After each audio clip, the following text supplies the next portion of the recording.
From the KSL Common Spirit Health Studios, this is KSL News Radio, Utah's news, traffic, and weather station. 9 o'clock at KSL News Radio. I'm Andy Farnsworth. KSL's top story this hour.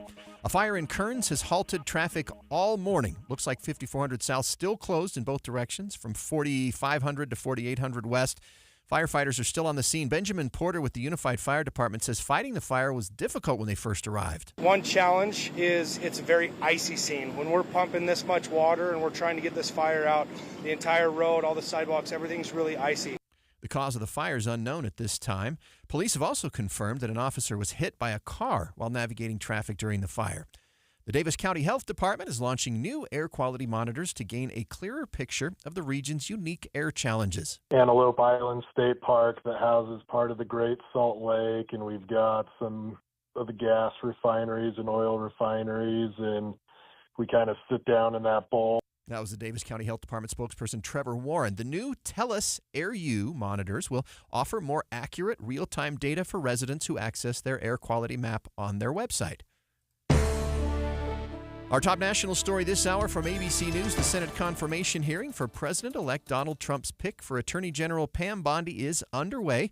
Several other nominees will also be in hearings today, including Senator Marco Rubio, who is President-elect Trump's pick for Secretary of State, and Mr. Trump's pick for CIA Director John Ratcliffe. Your money at this moment, the Dow is surging up 660 points this morning. That's 1.5% to 43,179.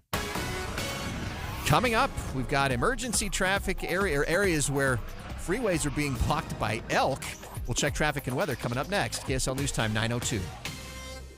Mornings are for recharging. And they're for starting your day right. We volunteer to join you in the car. Get news and weather at 102.7 FM during the most important part of your day. Andy and Amanda, each morning between 5 and 9 on KSL News Radio. Boy, right after the holidays, everyone needs a little cash, right? Oh, yes. We have great news for you. Right now, UCCU, Utah Community Credit Union, will pay you for your auto loan and credit balances. So all you have to do is just transfer your auto loan or your credit card balance to UCCU. And on top of giving you a low interest rate, which will save you money, UCCU will give you 1% cash back up to $250 on every loan you transfer. Amanda, as soon as I heard about this, I said, I'm in this exact situation. I actually had to have 2 loans to get my car a year ago. Yeah. Long story. Got it consolidated into one, and they paid me 1% back for each thing. I've got one payment now instead of 2. It's so much easier, and it took me maybe basically an hour. I just went straight to the website. I applied. They said, you got to send me these documents. I did, and all of a sudden, within a couple of days, I had it all set. This is how easy they are to work with, always looking for ways to help you and your family. You can find out more on the UCCU mobile banking app or just go to uccu.com/transfer. Utah Community Credit Union. You're going to love where you bank. Wesley is a truck driver. I drive a truck, and I love what I do. A truck driver with IRS troubles. They told me I owed them $43,000. It got really bad. Quite a few letters in the mail. They were talking about wage garnishment, coming after my house, my car. Yeah, they don't play around. I seriously thought that I was going to lose everything. One sleepless night, Wesley finally made a call to Optima Tax Relief at 2 a.m. Kind of figured I'd get a machine, but I didn't. I actually got to talk to an actual person in the middle of the night. He found just what he was looking for. Oh, they were great people. You need a team of people that know what they're doing. Optima Tax, they know what they're doing. Optima Tax Relief came through with flying colors. I saved an incredible amount of money. Happy don't even come close. I was absolutely overjoyed. Take Wesley's advice. If you're in any kind of trouble with the IRS, call Optima Tax Relief. Don't trust anybody else. Call Optima for a free consultation. Call 800-343-6460. 800-343-6460. 800-343-6460. Optima Tax Relief. Some restrictions apply. For complete details, please visit OptimaTaxRelief.com. If you're trying to decide which gutter protection to put on your home, don't just ask how they'll handle leaves. Ask how they'll handle ice. Tim Jr. here from RGS Exteriors, and that's right, ice. See, plenty of gutter guards are good at keeping out leaves, but most are made with flimsy materials that can bend, buckle, and break under the weight of too much ice. Kind of a big problem in an icy state like Utah, right? At RGS Exteriors, our exclusive gutter protection systems are built Utah tough. They're made with premium strength materials that hold up to 1,200 pounds of ice per square foot. Simply put, they're not going to budge. Our gutter guards are also certified to handle hurricane-level winds and rain. Mother Nature can't damage them. Guaranteed. Utah Tough Products. That's the RGS way. For a free estimate, call 801-280-3110 or visit rgsexteriors.com. That's rgsexteriors.com or 801-280-3110. Gillette Services is putting $1,000 in your pocket with a rebate on new installations. Call 385-GET-HEAT for a free estimate. Gillette Services. Comfort now, pay later. Traffic and weather together brought to you by My Style Checking from Mountain America Credit Union. Here's Heather Kelly. Well, 5400 south in Kearns remains shut down right now, both eastbound and westbound, right around 4800 west. Crews are trying to mop up the water from an earlier fire that happened there. That's why they had to close the road, but the water is frozen. So as soon as they get that mopped up, they should reopen hopefully soon. You're still at a crawl on westbound I-84 in Weber Canyon. As you leave Mountain Green, head over to the power plant. That's due to a crash blocking the left lane, only one right lane getting through. And you've got huge delays on I-215, both north, east, and westbound, right near the mouth of Parley's Canyon. UHP stopped all lanes of travel for a good 10 minutes while they moved a herd of elk over the freeway. Get started on your dream kitchen or bath countertops with special financing from Bedrock Quartz for up to 18 months. Visit bedrockquartz.com for details. That's bedrockquartz.com. Heather Kelly in the KSL Traffic Center. Clouds have made their way out. Today will be sunny with highs in the upper 30s. Right now it's 28 degrees and sunny in Salt Lake City. I'm Andy Farnsworth from the KSL Common Spirit Health Studios. Listen online at kslnewsradio.com. We're Utah's news, traffic, and weather station.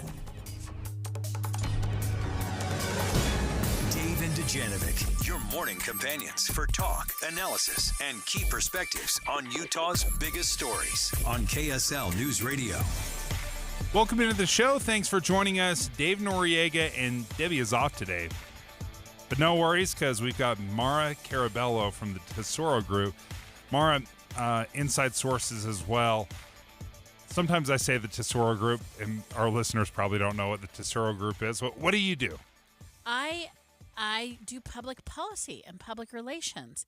And I'm going to say it's Exoro. Exoro is what did I say? Tesoro? Exoro is a lovely Latin. It's a Latin word, and it means to prevail through persuasion. Isn't that fancy? So we do public policy. Okay, so public policy. This is a great area of expertise, and so often you got your the pulse, your finger on the pulse of what is going on right now, and we're going to have a conversation about education because we've got the legislative session coming up here next Tuesday. Is that right. The 21st? 21st. Kicks off 45 days of fun. 45 days of chaos. Let's not pretend like it's fun. And as soon as everyone's done, everyone's sick. Right, that is so true. Everyone gets sick because they've all been together in terrible eating schedules and sleep schedules. But we had a chance to speak with House Speaker Mike Schultz and some of the leadership in the House yesterday in the KSL Deseret News editorial board meeting.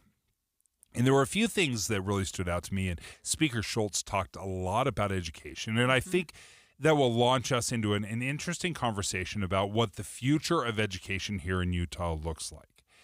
Because it doesn't look like there's going to be this legislative session quite the hot-button topics, maybe the social hot-button topics or laws that are going to come through this legislative session.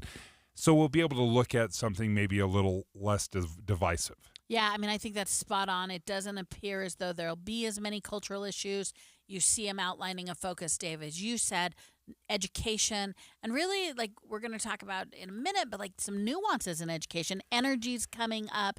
This infrastructure issues, right? These sort of bread and butter fundamental issues seem to be headlines this year. When we were speaking with Speaker Schultz, there were a couple things that stood out to me.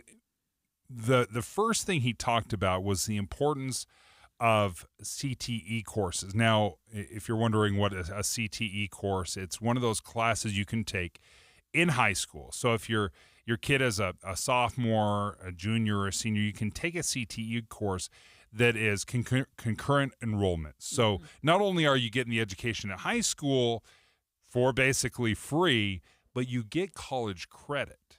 Right, and a lot of times you concurrent enrollment, you can save some money going into college. You can often finish. There's also some new schools who are really focused on complementary applied skills as well, and they're making the argument that their kids are leaving with high school degrees and skills and can go right into a whole genre of jobs that don't require higher education. I just had a buddy that I play pickleball with tell me his child is just about to graduate. He's 20 years old, I believe, 21 years old. I'm like, boy, that he really blasted through. He said he started college as a junior. Wow. Because of all the CTE classes, the AP classes, all of these things. He said it was unbelievable. So Speaker Schultz says we need more of this. In K through 12, we want to invest in more CTE, right? Career technical education. We need to work to get rid of the burdens on our teachers, and try to focus more on the students, and also making sure parents have the opportunities that they need. And I think that combination is something that's really important. I love to get out and talk about how great our public education system is. U.S. World and News magazine just ranked Utah the second best education system in the nation. I think we're number one because they didn't take into account that our education system does it for less on a per student basis than what most other states do. We have routinely ranked very high in these educational surveys, and where do we rank and how well do we do? And we have done this for the last several years. But is there really a dearth? Is there a lack of technical education in our schools? I think so. I mean, it was incredible that it took the pandemic essentially to get laptops into everyone's hands. Yeah. And these laptops they're crucial. They're also $300. Like, this is not a huge investment. Yeah, I mean, I think what the legislature is getting right now, and the devil's always in the details, but this refrain of saying one size doesn't fit all for education, which is what we're talking about right now, Dave, I think is critical. I do think in 2025, one size does not fit all. The question becomes then, and where I've seen Speaker Schultz get a little divisive, is when you say one size fits all, doesn't fit all, you can't start pitting against each other. You can't start saying, this 4-year traditional liberal arts degree is nothing and STEM's everything, or applied education or industry. If it is not one size fits all, we've got to get good about, you're right, I love this concurrent education, this defined. So you graduate high school, you're not interested in going to a traditional university, but you have these amazing craftsman skills, and you are now able to get a living wage and a living job and have this amazing. So for kids who love traditional learning, let's provide a pathway for them. For kids who don't, so we can't, I think, pit. If we really mean our kids' best opportunity is several different modes of having security in their jobs and providing for economic development, we've got to really be sincere about that. So he addressed some of that. I think he spoke, and maybe some people could look at it as being divisive about a liberal arts education. Let me play a little bit from Speaker Schultz about what he sees as a problem with liberal arts programs. What we'd like to do is say, let's collapse some of those programs, especially with technology today, right? We have the ability to collapse those programs. We have 8 great institutions all across the state. Instead of 4 or 6 or all 8 of them offering those same programs that only produce a few graduates a year out of each university, let's collapse them, close those programs, still have a couple universities provide those opportunities for our kids, our students, and our grandkids. Now, when he speaks about some of the programs, and I can see where he's coming from in the sense that there are a lot of majors out there, and I look up at the University of Utah is going through their degrees that they offer, and it is substantial, basically something for everybody. But is that necessary? Do we need? Does every school need to have something for everybody? Or should you be able to say, hey, listen, if I go to MIT, I know that I am going to MIT for robotics and engineering, and then if I want if I want something more liberal arts, if I want to go into drama and theater, MIT is not my spot. So what do you think when he starts talking about this? Is this the pitting that you see? Yeah, I mean, sort of here are the things that go through my mind in terms of what I think lands into good public policy. In the higher education arena, we've always had an eye on, and maybe it's time to focus a little bit more, that each of our colleges does create a unique environment, that there's not too much overlap. It's why you have research designations and why you have other designations. And so I think that makes good sense. I will also tell you that the universities would say that of themselves. So the two areas that I'm a little dubious about right now with the legislative approach, one is I'm always worried when lay elected officials, of which that's their superpower, is that they're of the people, right? I'm always dubious when they start telling area experts how to do their job. So I love and agree that the legislature is saying, hey, there's too much fat on the bone in higher education. Y'all need to cut some of your budgets. When you start telling the experts how to do their jobs, I don't think that's good public policy. I think it makes sense for the legislature to say, I need you to cut X percentage. I think too much is being wasted in administration. I think tuition prices. Because the taxpayers underwrite this, I think it's fair that elected officials are the safeguards of taxpayer money, and they should say cut it. When they start telling the university which curriculums to cut, I don't think that's their highest and best use. One of the hard things that I think with that approach is I may need you to justify it because you may be too close to it, right? You may be you know who you'd be cutting. You know what departments, you know the department heads, you know the professors. So perhaps that's a little bit difficult to say, hey, I need you to justify why you're offering a British studies degree.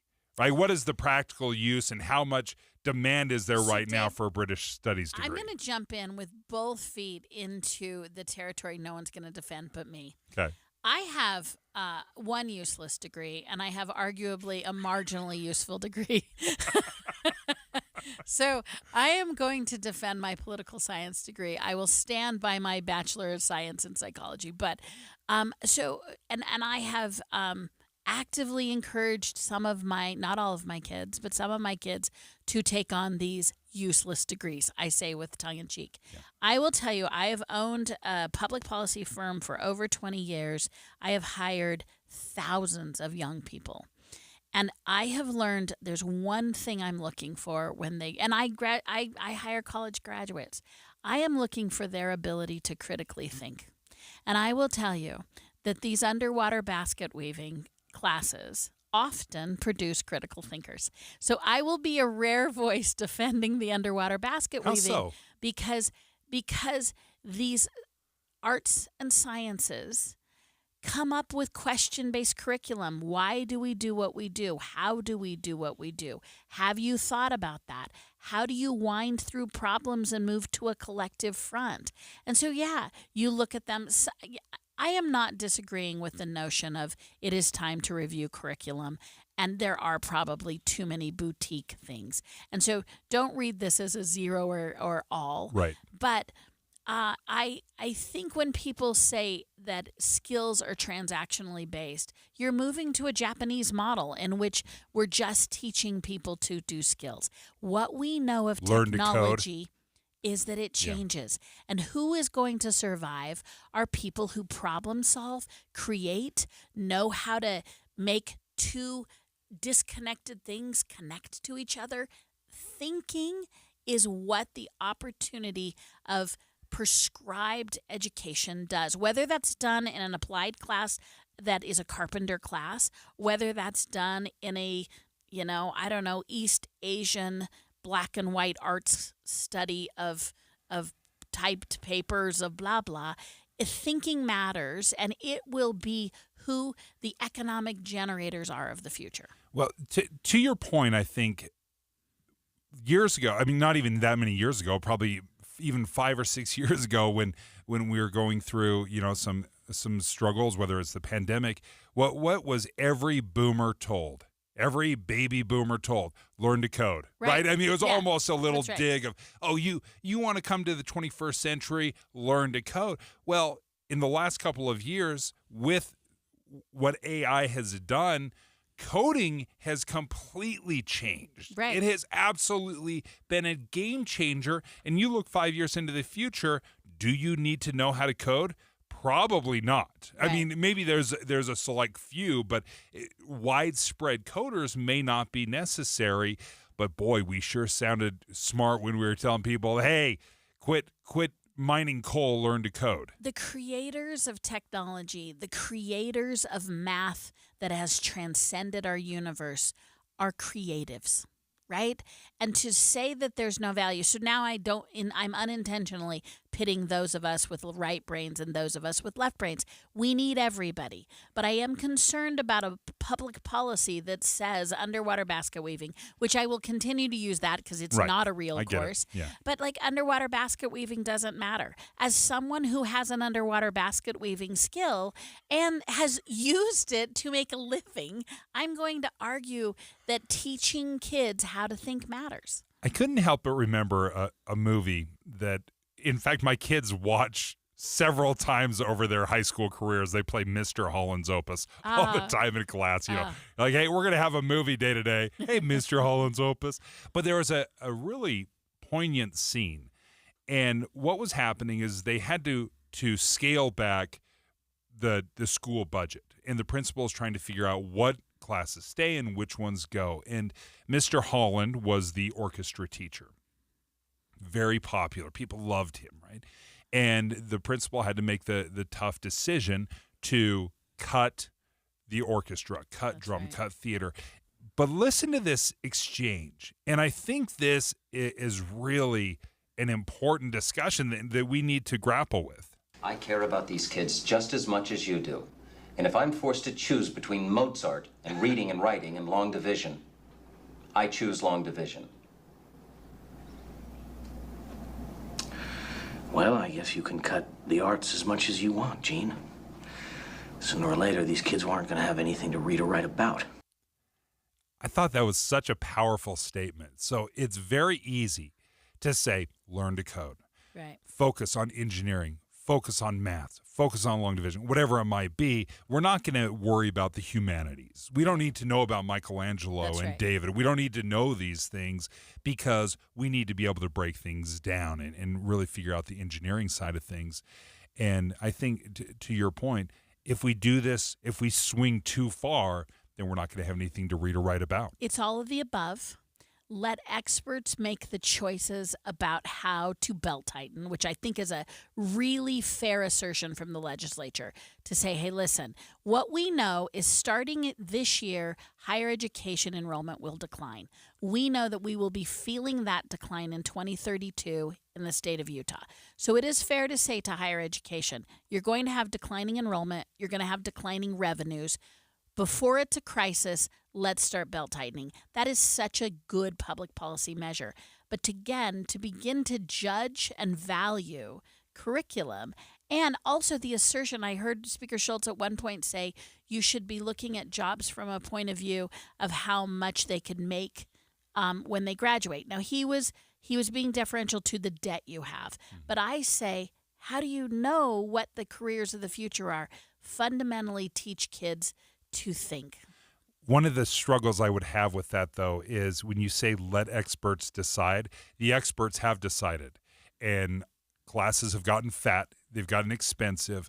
I should never have to take a bowling class or be allowed to take a bowling class in college. I'm going to challenge you. That happens all the time in for-profit companies. That happens all the time at American Express, Bonneville, for-profits. They've decided that they need a workforce of 1,500 until their revenues can't support a workforce of 1,500, and then they decide to have a workforce of 1,200. To belt tighten does not mean your current model. Well, maybe it does. Maybe it means that enrollment didn't match. But the challenge higher education has is fewer students. It doesn't mean they failed at the curriculum. It means we do need to cut some of the programs.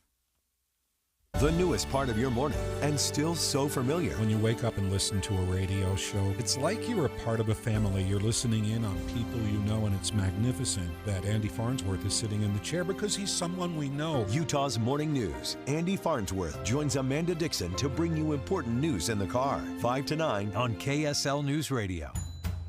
There she is, founder and CEO. High five. Yeah. Dave can't stop celebrating with every business owner in town. All right, Baker Man, high five. He's sharing the excitement of big savings with the Comcast Business 5-year price lock guarantee. Oh, up top, bike shop. Yeah. It's 5 years of gig speed internet. Quick, high five. 5 years of advanced security. 5 years. And 5 years of a great rate that won't change. Yeah, law partners. Chamberlain, Messelthorpe, Dubois. All from the company with 99.9% network reliability. Switch today and get the 5-year price lock guarantee. 5 years. It's back, but only for a limited time. Woo! Powering 5 years of savings, powering possibilities. Comcast Business. Can't forget you, voiceover guy. Ah, thanks, Dave. High five. Ends 3/9/25. Guaranteed rate applies to monthly service charge for new customers on qualifying internet bundle, excluding taxes and fees. Other restrictions apply. Stop paying 5-star pricing for 3-star service. It's time for a change. Welcome to Beehive Plumbing's Premier Experience. With our Beehive Premier plan, you have access to our VIP phone number and website to ensure prompt and reliable plumbing service by an expert 5-star technician. Why Beehive? Our Premier package comes with an industry-leading warranty, giving you up to 10 years of coverage on both parts and labor. Yeah, that's right, 10-year warranty. Call Beehive Plumbing today or visit beehivepremier.com for expert experience every time. Our military faces a crisis. Recruitment down. Morale weak. Our leaders more focused on going woke than killing terrorists and defending America. President Trump nominated Pete Hegseth as Secretary of Defense to change things. Hegseth isn't an insider or a swamp dweller. He's a decorated veteran of the United States Army who deployed to Iraq and Afghanistan, and he's exactly who we need leading the Department of Defense. Hegseth will ban woke nonsense from our armed forces, strengthen our military, and make our soldiers proud to serve. Call your United States Senator at 202-224-3121. Tell them stand with Trump. Confirm Pete Hegseth as Secretary of Defense. Again, call your senator at 202-224-3121. Tell them to vote to confirm Pete Hegseth and make our military great again. Paid for by American Leadership PAC. Hi, I'm Utah Tax Attorney Jordan Wilcox. In these trying times, when inflation is out of control and our paychecks give us less and less money to support our families, the last thing any of us can afford is for the IRS to garnish wages, levy bank accounts, or seize assets. It's important now more than ever to protect your financial security. We have reduced our tax liability by over $42,000. $66,300. Let us safeguard you. Visit endtaxworry.com. We have saved countless taxpayers like you millions of dollars, kept businesses in operation, and ensured that our clients receive the best possible outcome. Nearly $65,000. $12,000 is something that you can look at and say, okay, I can handle that. I'm Jordan Wilcox, your Utah tax attorney. You work hard for your money. Let us work hard for you.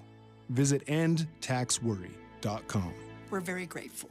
At Intermountain Children's Health, we've created a bold plan called Primary Promise to build the nation's model health system for children. Help us achieve this once-in-a-generation vision so together we can bring the world-class care of Primary Children's Hospital closer to home for every child in our communities. For more than a century, Primary Children's has kept the child first and always. Join us for the next 100 years. To learn more, visit primarypromise.org. Hey everybody, it's Casey Scott, and I have a podcast called Project Recovery. I talk about my own journey from addiction to a lifelong one in recovery. I'm joined by my good friend and a clinical psychologist, Dr. Matt Woolley. You know, it's your story, Casey, but we also hear inspiring stories of others who join the show from rock bottom to living a life of recovery. That's Project Recovery, a show about addiction, but more importantly, it's about recovery. Follow us for free on KSLpodcast.com or wherever you get your podcasts. It's 9:30 at KSL News Radio. I'm Andy Farnsworth. KSL's top local story this hour Governor Spencer Cox is again pushing to end Social Security taxes in Utah as lawmakers prepare for the general legislative session next week. The governor originally pitched this as part of his yearly budget proposal last month. Not only does it help our seniors, it helps the families that are taking care of our seniors as well. And ultimately, it will benefit all Utahns because all of us hope to be old someday. According to the Salt Lake Tribune, Cox took his proposal to the Utah Taxpayers Association yesterday, telling them he's getting support from a lot of people, including those who don't yet receive Social Security. Lawmakers will ultimately have the final say whether or not it actually happens. Utah lawmakers are looking at a bill that would make it easier for people to get on the ballot by gathering signatures by requiring fewer of them. State Representative Ray Ward says it would open the doors for more candidates. I think it would encourage more candidates to run who really are good matches for the voters in their district. And to me, an electoral system is a good system if people who represent the average voter in their community are able to run and able to compete. I think we'd have office holders who matched our communities better. Ward says on average, Utah requires 10 times more signatures than other states in the country. Our top national story this hour from ABC News, the December CPI, Consumer Price Index, came in slightly higher than analysts had expected. The annual inflation rate rose from 2.7% in November to 2.9% last month, still well above the Federal Reserve's 2% inflation target. It all points to a pause from the Fed in its interest rate cuts in the coming months. Your money at this moment, well, I'll tell you what, the Dow's loving whatever's going on. 561 points up. It's up about 1.33% to 43,076. Coming up, it's sunny, but it's darned cold. KSL weather is next. KSL News Time 9:31. A reminder about the simplest way to get updated for your day. Hit your KSL preset when you jump in the car, and we'll take care of the rest. Hear key news updates and traffic reports. Andy and Amanda from 5 to 9 in your car. KSL News Radio at 102.7 FM. Do you have a garage door guy? Because I never have until now. Advanced Garage Doors, that's who I trust right now, because this is something you probably don't give a lot of thought to. You know when your garage door is not working, when it's broken, but do you know that you can maintain it? Well, Advanced Garage Door has a proprietary 23-point safety inspection. They can come out to your house and make sure that your garage door is functioning properly. And if you buy a garage door or you have a motor installed by Advanced Garage Door, they're going to include that free inspection and then a tune-up once a year. So make sure that it's balanced. Make sure the rollers are running smoothly. They have a lifetime warranty on all residential doors and parts. You're going to have that peace of mind that your garage door is always going to be protected. You just have to follow the recommendations. Certified technicians available 24/7, same-day service. And you know, if your garage door is not working, you need that fixed right now, today. That's the same-day service. And boy, if you want to design your dream garage door, you can just go to their website, advanced-door.com. It's going to transform the look of your home. Just go advanced-door.com or give them a call, 801-989-DOOR. That's 801-989-DOOR. Traffic and weather together, brought to you by My Style Checking from Mountain America Credit Union. Let's check in with Heather Kelly. That herd of elk is on the move again, and anybody trying to get in or out of Parley's Canyon on I-80 are completely stopped right now, both eastbound and westbound. Not sure how long it'll take to get the elk moved over the freeway, but just be prepared to sit for a while and then call into the boss, tell them you're going to be late to work. Otherwise, you've got a pretty good drive on the I-15 corridor through Utah, Salt Lake, and Davis County. Good news, 5400 South has reopened in Kearns, and everybody's moving nicely eastbound and westbound around 4800 West. Whipple Service Champions, your cooling, heating, plumbing, drains, and electrical specialists. Whipple that away. Heather Kelly in the KSL Traffic Center. The clouds have made their way out. Today's going to be sunny with highs in the upper 30s. It's not quite 30 degrees here in Salt Lake City right now. It's actually only 28 degrees. It's even colder, though, in Ogden, 24 degrees. And Provo, a chilly 22 degrees. I'm Andy Farnsworth from the KSL Common Spirit Health Studios. Listen online at kslnewsradio.com. We're Utah's news, traffic, and weather station. Dave and Dujanovic, your morning companions for talk, analysis, and key perspectives on Utah's biggest stories on KSL News Radio. Right now, we're keeping an eye on the confirmation hearings. President Trump's cabinet is meeting with Senate committees. Yesterday, it was Pete Hegseth. Today, holy cow, the lineup is incredible. You've got Kristi Noem, Homeland Security, Pam Bondi, DOJ, Marco Rubio, Secretary of State. Like, there is a lineup today. Starting at 7 a.m., it's going to go basically all day. So you got Kristi Noem, Pam Bondi, John Ratcliffe. Like, there is a massive amount of confirmation hearings that are going on, at least in the committee side of things. So what they do is they meet with the committee, they speak to the senators, they get their questions, and then it goes to a larger vote, the up-down vote. You just need a simple majority to confirm these nominees. But right now, Pam Bondi is in the middle of her confirmation hearing, answering questions. But this has been interesting to me. Mara Carabello is filling in for Debbie Dujanovic today, host of Inside Sources. Now, Mara, this is you brought up something interesting. If you are pro-Trump, you love all of these nominations. Absolutely. Right? You just love. Let's be honest. How many people knew about the Attorney General in Florida, Pam Bondi? That's right. Right? And nobody knew. But now it's like, oh, Pam Bondi, greatest person ever. That's right. That being said, if you don't like President Trump, then you probably don't like his You're being agitated by all of the strong not all, some aren't, but many strong personalities. In fact, including while we were sitting here at the break, Dave, we heard a paid ad, which I swear, maybe I just wasn't paying attention. I don't know that I've ever heard a paid promotional ad. This was a Hegseth ad saying, hey, if you like Pete Hegseth, call your member of the Senate and tell him you support Trump. To your point, you support Trump. You support his choice for Secretary of Defense. As with all things Trump, he introduces never-seen-before items, and he has picked a couple of strong, let's just say strong personalities. I'm not trying to have that as a euphemism, but what you said is sort of his whole persona, his alpha male approach a little bit to governing has carried over in some of his appointments. It's fascinating to watch then these confirmations. And it was very interesting to watch it unfold because initially you had probably the most polarizing character in all of Congress, Matt Gaetz, right, being put up as the Attorney General. And it was probably unintentionally the smartest move that you possibly could have done because everyone that you put after Matt Gaetz, you can always say, looks okay. It's not Matt Gaetz, though. And I mean, you've heard this. There's an inside baseball theory going on that Trump's chief of staff, who has a long history as a politico, that she orchestrated that, one, to get rid of Matt Gaetz, and two, just that, is to lay this better landing ground for the rest of what they see as more serious assertions. There's a whole political thought that was an intentional orchestration by Trump's chief of staff. Okay, let's be honest. That would be some incredible chess playing. Oh, that is some good gameplay. So often I think Congress isn't even, or Washington isn't even playing checkers. That's right. Like, let alone four-dimensional chess. Right, yeah, that's fair. I'm like,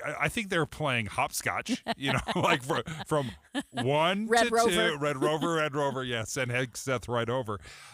But as I've been watching this, as I've been listening to the questions, and this is a critique of Democrats right now. Okay. It is 100% applicable to Republicans when they're, in the confirmation process, right? The exact same thing happened when Biden was trying to get his judges or trying to get his cabinet. The exact same stuff happens. But Chris Cuomo on News Nation yesterday, he brought this up. I want to play a little bit of it and tell me if this resonates with you, because he's speaking specifically of Pete Hegseth. He's up for Secretary of Defense.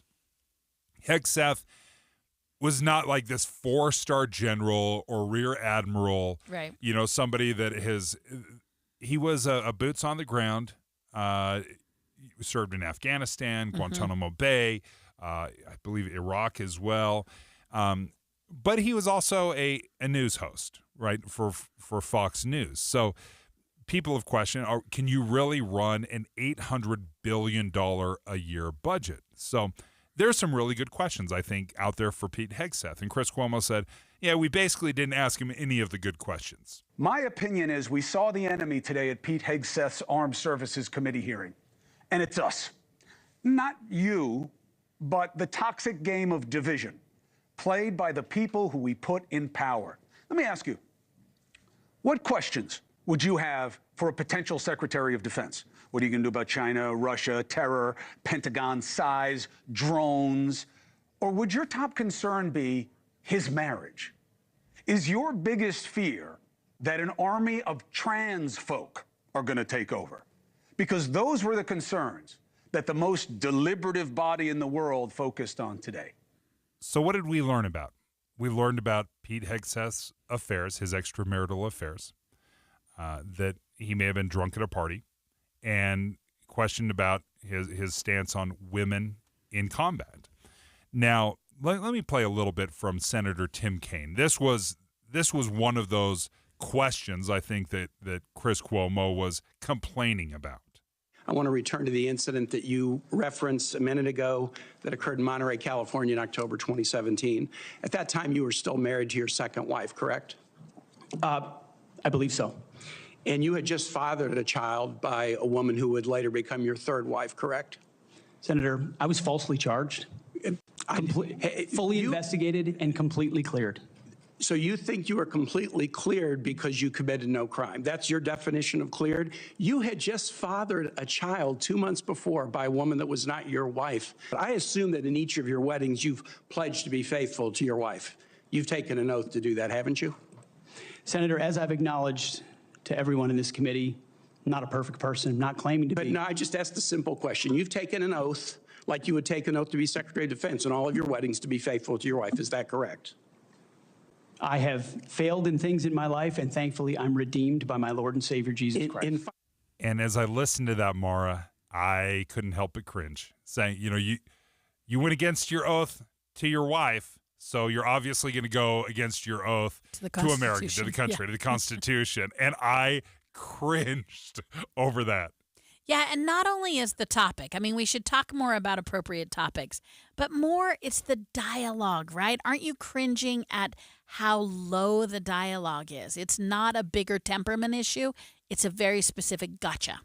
It really, that's such a great way to describe it, because when it is a gotcha, when it is the Tammy Duckworth asked him about, I'm trying to remember what ASAP, or it was, one of those weird acronyms that probably only a handful of people know about, right? I every time I still have to think, all right, what NATO? What is that? Exactly. Northern Retreat? Okay. Oftentimes there's these gotcha moments. So, oh, you don't know what that is? You're unqualified. Oh, you don't know what this is? You're unqualified. And I think when we listen to these confirmation hearings, we are missing an opportunity to educate people about these nominees, right? I mean, listen, inside baseball, they probably know these folks, right? Congress probably knows who these people are. I would like to get to know them a little better through some of these hearings. That's why I would want to watch. Now, when we come back, I want to continue this conversation, Mara, because what questions, what is the purpose of these confirmation hearings? Does it matter? The Hegseth one was top of the list, right? This was a great example, I think, of why we're doing it wrong. When we come back. Things are just better with a partner or a friend. And when it comes to losing weight, Soda Weight Loss makes it easier than ever to let go of the weight for good. I'd been wanting to lose weight, and I tried on my own. I'd been seeing Thanks for Soda, and so we talked to the nutritionist and loved every bit of it. I couldn't be happier, honestly, with the result. Join with a partner and only pay for one. Imagine achieving all your weight loss goals together with your partner, and you only pay for one. I've let go 50 pounds, and I don't have the cravings that I used to have. I would definitely recommend soda. It's because it works. I even recommended it to my daughter, and she's on her journey now. Just go and look at the almost 9,000 Google reviews about Soda Weight Loss. Lose the weight without injections, without medications, without hunger. Get started now at sodaweightloss.com. SOTAweightloss.com. That's SOTA weightloss.com. Soda is, say it with me, state of the art. Febreze. So my home is also my office. And before I can focus, every room's gotta be clean. That means tidying up and spraying my Febreze Air Mist. Ooh, that's fresh. Febreze Air Mist scents are all high quality. They fight any weird funk, and they give my air an instant boost of freshness. So not only does my home smell good, I feel good too. After I Febreze, it's time to start my day. Breathe happy, Febreze, la la la la la. Now at Staples. Find hot deals on HP, America's most trusted printer brand. Whether you need to print invoices or eye-catching presentations, HP delivers with exceptional speed, reliability, and vibrant color. And with HP, replenishing ink is simple. Find HP ink cartridges in-store at Staples or subscribe to HP Instant Ink and never worry about running out. And right now with home and office hot deals at Staples, you can save up to $150 on select HP printers through February 1st. Hey, this is Dan, the laptop man from PC Laptops. Let me tell you an amazing story. Last week, a customer came in. They were a creative director for an agency, and they were frustrated that their old, slow computer wasn't processing their files quick enough. He had a big project due and could not afford any delays. Well, we hooked him up with one of our new, powerful 2025 desktops for only $999, and he was able to complete his project with ease. Take one home today. The new 2025 S1 desktop or SM3 laptop for only $999. You heard that right, $999. You get a blazing fast processor, 16 gigs of RAM, and over a terabyte of blazing storage for $999. What else do you get? Lifetime service warranty, and we have 12 months special financing on approved credit. Hurry in right now because supplies are limited, because at PC Laptops, we love you. Just check us out at PCLaptops.com. $999, PCLaptops.com. Dave and Dujanovic. Let's talk about Senate confirmations in a totally non-boring way. Because typically, Mara, by the way, Mara's filling in for Debbie today. Typically, this was on C-SPAN, and nobody ever watched it ever. That's right. Until it got spicy, and now it's on primetime. So you just said something so interesting, which is, as we zinger and politic and headline politics, it becomes less substantive. And so where should we be headed? Should we learn how to read paragraphs again? I mean, so I agree. We're today we started out talking about Hegseth, which was a little sort of sensationalized. The Democrats were taking shots at him. My counter, if I'm being a partisan, I'm like, yeah, but the Trump campaign is running promo ads about his guy. Like, he brought it to the promotional. Is this going to be a battle of one-liners, headliners, and promos, or should we go back to learning more about the office that they'll hold and learning more about the skill set that they bring to the office? And what their vision is and their thought process. Right now, I'm watching Ted Cruz talk to Pam Bondi, who's up for the Attorney General. Right. 8 years. Let me ask you, in terms of your practice, how many criminal cases over the course of your career have Okay, you so personally I have been watching this for the better part of the last 5 minutes. It was Ted Cruz talking the entire time. Yeah. I mean, can you imagine? We interview people every single day on this show. If I brought them in, sat them down in front of us, and I spent 10 minutes interviewing them, and that I would talk for 5 straight minutes, making my opinions known, talking, asking a question, answering it myself, and then turning to that person and letting them answer for 30 seconds. Which of those 30 seconds I will constantly interrupt them with either gotchas or I told you so's. Right. And then I cut their mic and continue with my monologue. You know, I mean, it is not a forum that is currently situated to have a dialogue. It is a continuation of our tribalism, right? It's a continuation of, if I'm the opposing tribe, I am going to use my time not to ask thoughtful questions, but to rather reinforce my worldview in an absolute way. Like, that's the thing. It's a messy world. Maybe we're okay with some things. So I'm going to stick with Hegseth. I have some problems with him. I have some concerns with him. I find him superficial. So it's time for me to learn more. It's not time for me to build up more of my tribalism. It's time for me to learn more, because the reality is they serve at the will of the president. And to a large degree, the Senate confirmation is absolutely critical, should be substantive. But also, so is the assertion of the President of the United States saying, this is who I want as a cabinet member.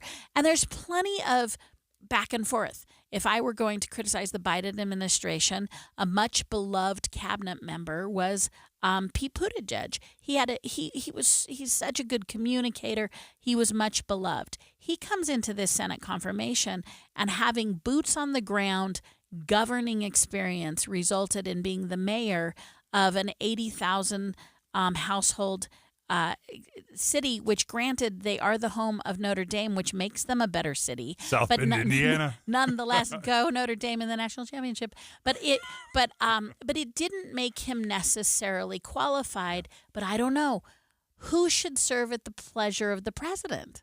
It's the most capable person.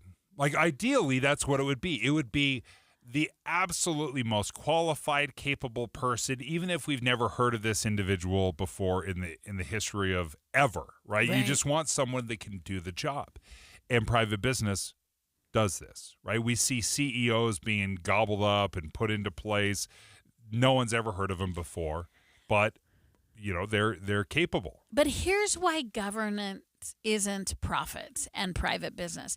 Private business measurables and indicators tend to be all economic, right? Yeah.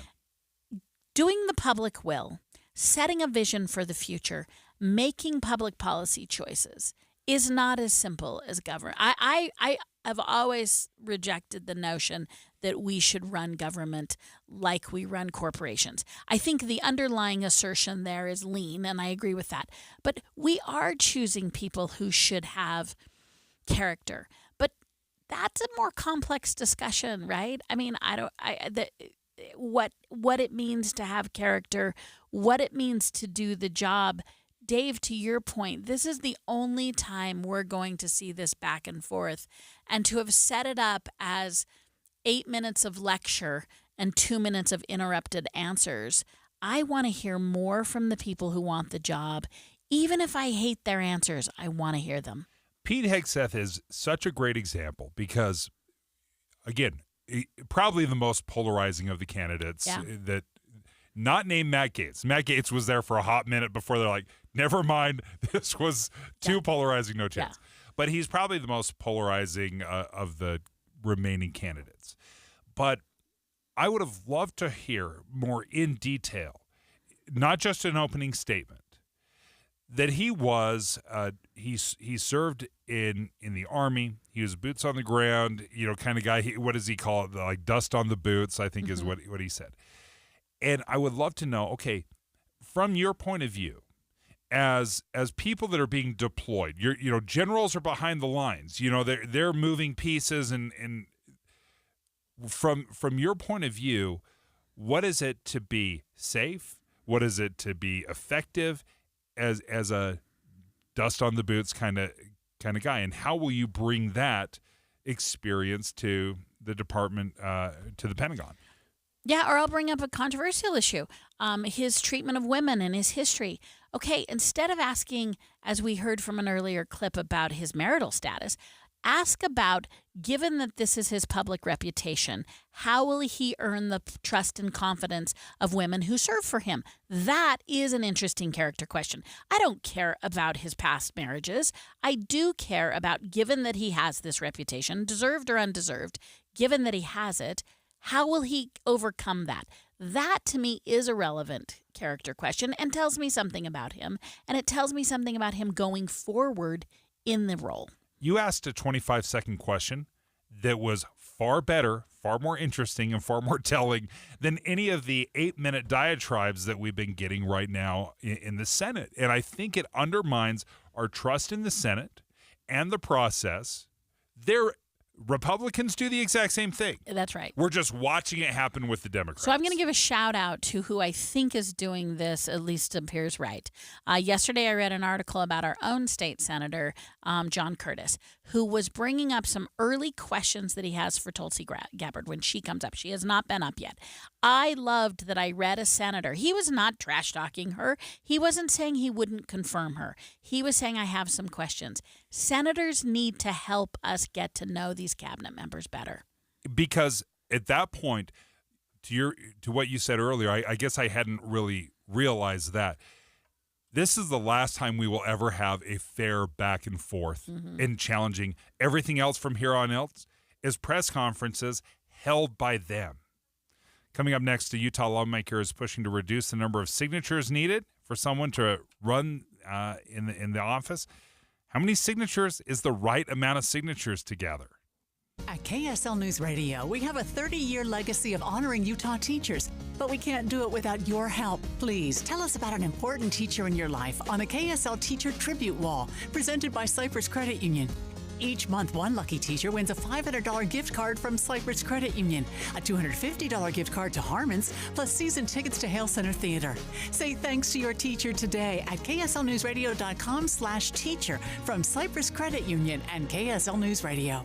If you've ever set New Year's resolutions before, you know how difficult it is to follow through because you have to wait to see the results. What's up, everybody? I'm Mike Wilson with Any Hour Services, and in honor of your New Year, New You resolutions, Any Hour Services is having our New Year, New System sale. From now until the end of February, Any Hour Services will give you $2,025 off a new furnace and air conditioner. And you don't have to wait to save the money. You get $2,025 off at the time of purchase. The only thing you have to do to qualify for our New Year, New System sale is call Any Hour Services and schedule a free estimate. When you call, there's no obligation to buy. Just schedule a time to meet that works best for you. Let me say that again. From now until the end of February, when you have Any Hour Services install a new furnace and air conditioner, we'll give you $2,025 off. Call Any Hour Services right now and schedule a free estimate. 801-443-7400. You can Google Any Hour Services. You can even schedule online at anyhourservices.com. No one helps more homeowners than Any Hour Services. Now at Staples. Find hot deals on HP, America's most trusted printer brand. Whether you need to print invoices or eye-catching presentations, HP delivers with exceptional speed, reliability, and vibrant color. And with HP, replenishing ink is simple. Find HP ink cartridges in-store at Staples or subscribe to HP Instant Ink and never worry about running out. And right now with home and office hot deals at Staples, you can save up to $150 on select HP printers through February 1st. This is the story of the one who, as a maintenance specialist for a historic high-rise, knows that vintage charm historically needs constant attention. Which is why when it's time to upgrade turn-of-the-century mechanicals, they turn to Grainger.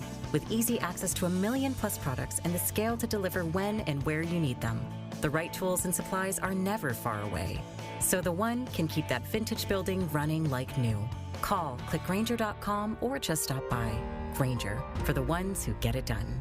Discover the timeless value at Duke's Jewelers, a local treasure since 1948. Whether you're searching for a unique engagement ring or need expert watch repair, Duke's has been serving the community for over 75 years. From January 23rd to 25th, don't miss the largest event of the year, a 50% off closeout sale on select jewelry. It's the perfect time to visit and explore the wide selection of custom designs and quality gemstones. The skilled designers at Duke's can bring your dream piece to life, while experienced jewelers handle repairs and modifications in-house. Duke's Jewelers takes pride in value pricing, ensuring you receive the best prices every day. Need an appraisal? The Duke's Jewelers AGS certified gemologist is here to help. Whether it's hand or machine engraving or redesigning old favorites into something new, get personalized service for every occasion. Visit Duke's Jewelers and experience the difference of locally operated expertise and dedication.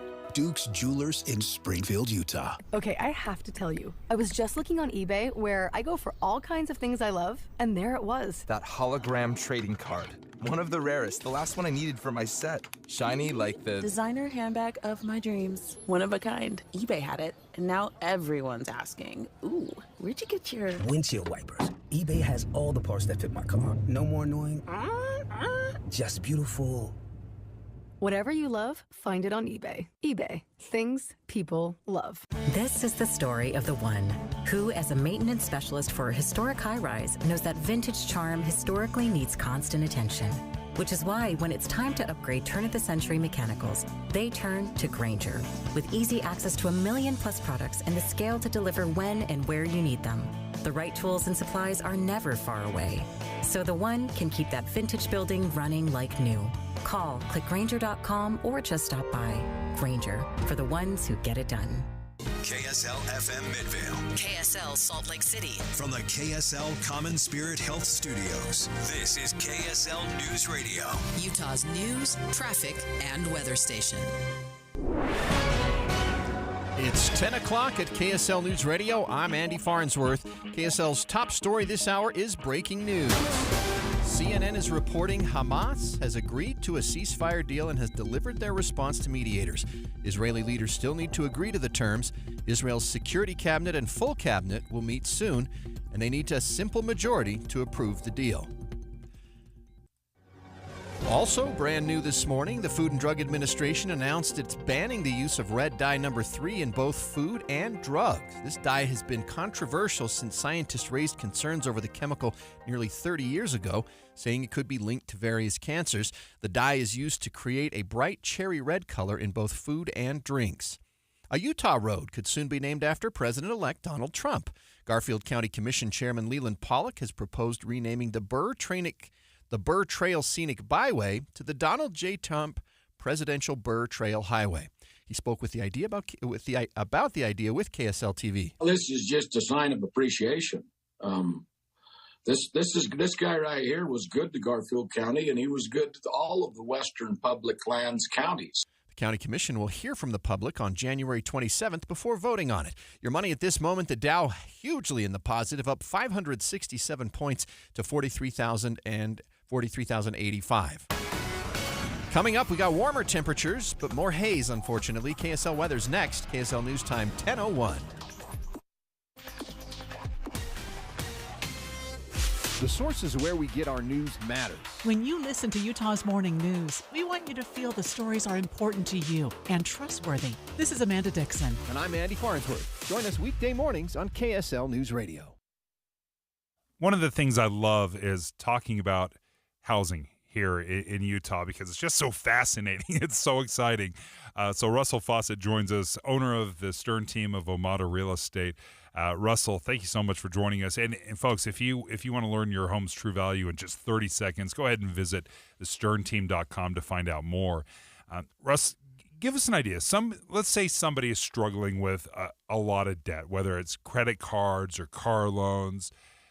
You're saying it might be beneficial to even upgrade your home. Can you walk us through that line of thinking? Yeah, so that may sound kind of backwards. A little counterintuitive, right? Yeah.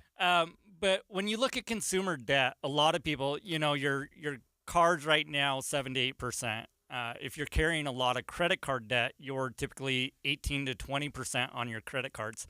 And so kind of what we're saying here is if you look at your total monthly outflow, especially if you're paying 18 to 20% interest, it may be time to hit reset.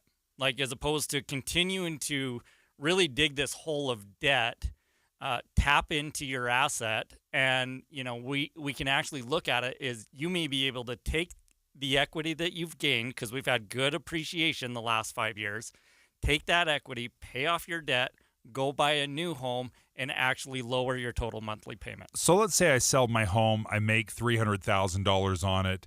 I use $50,000 of that to pay off all my credit cards, all my car loans, and then I only put down $250 on the new home instead of the full $300. Right. Okay. I love this. What a fantastic. Okay. I want to continue some more of these conversations because that's a totally different way to look at things. I think an interesting way to look at it that maybe it is time to move your house if you've got a bunch of credit card debt or car loan debt. Russell Fawcett, owner of the Stern team of Omada Real Estate. Again, you can learn your home's true value in just 30 seconds. Visit sternteam.com.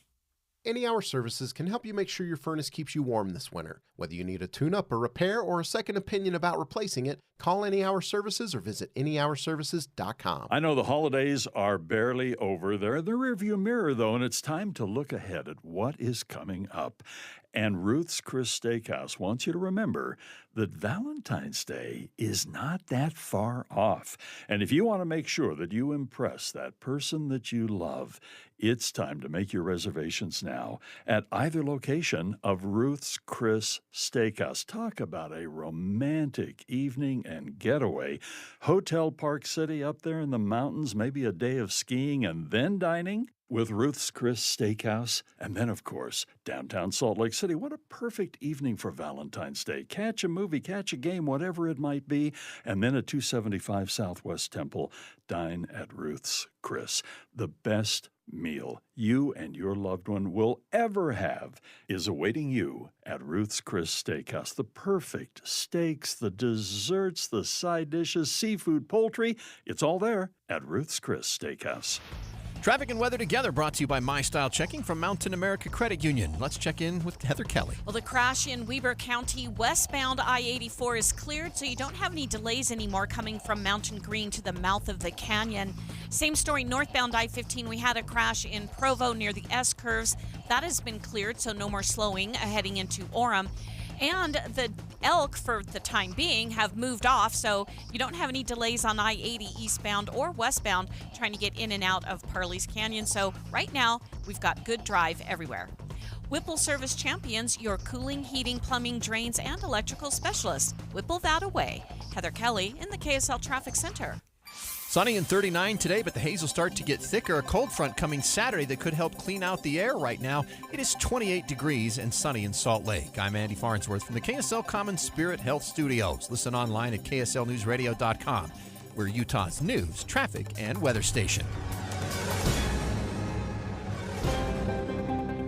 We've got a developing story, at least according to CNN. They claim that they have a source that says that a Hamas and Israel ceasefire deal has been agreed to.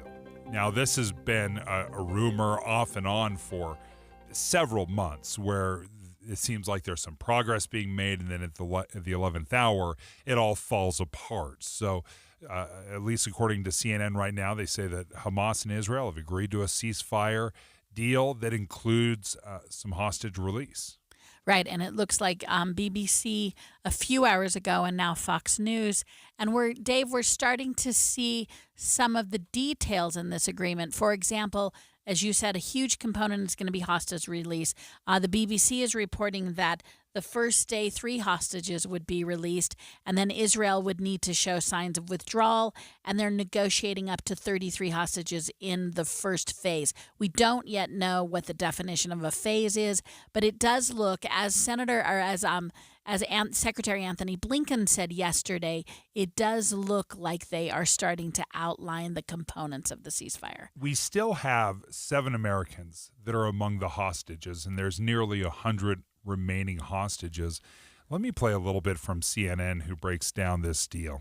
For this agreement, once it will go into effect, Anna, 6 weeks of ceasefire, 33 hostages expected to be released during that time. Israeli government officials expect that the majority of those, but not all of them, will be living hostages.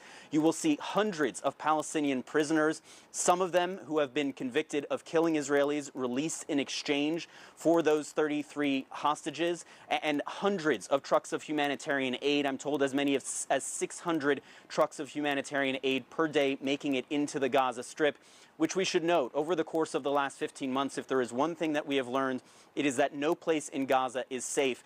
And finally, once this agreement goes into effect, Gazans will experience at least a reprieve from the bombardment, a reprieve from this war that has shattered so many lives over the course of the last 15 months. Truly an enormous moment, Dana. Here in Israel, we will need to wait for the Israeli government to officially approve this deal. It will go before the Israeli Security Cabinet, then the full Israeli cabinet. The Israeli Supreme Court will hear petitions against the release of Palestinian prisoners. But once all that is concluded, this deal will go into effect.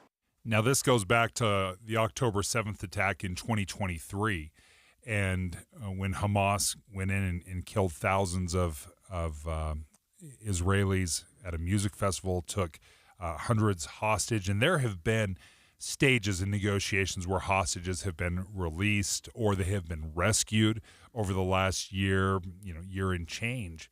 But this seems like the most significant of the deals. Yeah, it also seems to have the specificity required of an actual written agreement. One of the things that's interesting is from the American point of view on timing, which I think is worth observing, is that the Biden White House and the Biden administration strongly asserted that they wanted a ceasefire agreement while they were in the White House.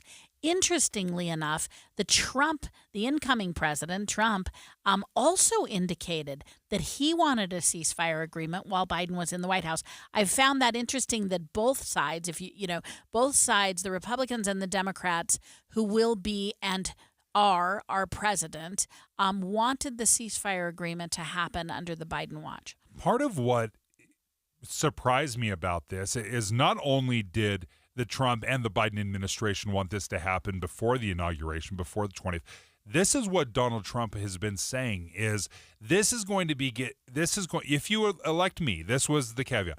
If you elect me, I will get this done before I even take office. Right. And that almost sounded blustery. Yeah, it did. Right? It sounded braggadocious. And to see it actually unfold is quite shocking, to be honest, because these ceasefires have been in negotiations for over a year now, right? Off and on, they failed. So if something actually gets done, it did surprise me, and I think this speaks well of the Biden administration. They allowed Trump to send an envoy, a negotiator. That's His right. name's Steve Witkoff, and he just spoke about this the other day with President Trump to have not only this negotiation being done by the State Department, but to have the incoming administration to have a negotiator at the table, a Trump negotiator sitting with the Biden administration. His name was Steve Witkoff. This is him. Had some really great progress, and I'm really hopeful that by the inaugural, we'll have some good things to announce on behalf of the president.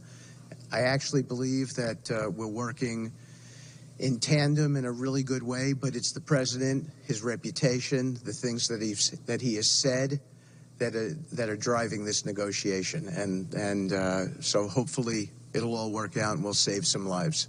It surprised me on a level that I can't even hardly articulate that Trump's negotiator was able to go in there and play a role in this. And again, as you said, credit to Anthony Blinken and the Biden administration, in which you saw both the sitting president and the incoming president take a role in something as horrific as this, where a geographic area has been devastated, where 50,000+ people have died.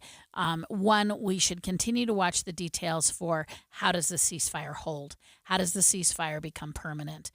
It's at a critical step to pen it, but what are the safeguards in place that it become permanent? And then with the generational investment that America and the relationship America has with Israel, what does the building back process look like? Those are also key components in addition to clearly having the hostages released. But again, it is worth highlighting how the incoming and outgoing presidential administrations have worked together. What is the thinking behind that? Because it would have been very easy if this deal was in the works for President Trump to slow roll it a little bit, to have it done in his first week in office, and then he can point to himself and say, see, I'm the one that got it done. What is the reason behind the push to get it done so that they both can share credit? Yeah, I mean, what I'm going to argue is that Trump already knows what a great promoter he is, and we will absolutely see him taking complete and utter credit. You saw an alluding to that. The notion is Trump is so powerful and influential that he even is the decisive factor before inauguration. So he walks in and says on day one of this incredibly complicated environment.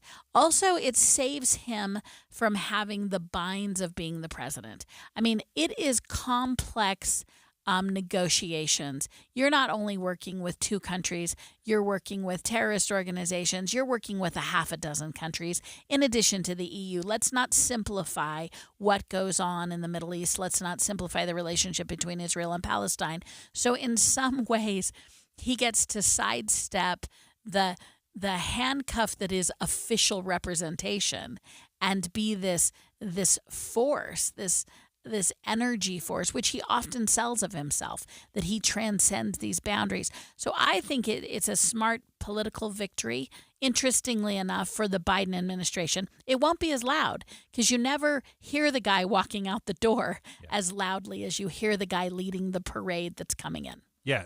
And President Trump is like the Kool-Aid man, right? Absolutely. He busts through the wall, and everybody knows the moment he enters into and the I room. think he'll make the argument of extra power that he was able to do this when he wasn't even officially the president. Well, and is he wrong? Is he wrong that he was able to come in and have such an influence? I mean, that it's pretty shocking that all of this comes together after the election. I don't think we can dismiss it as just everyone working together.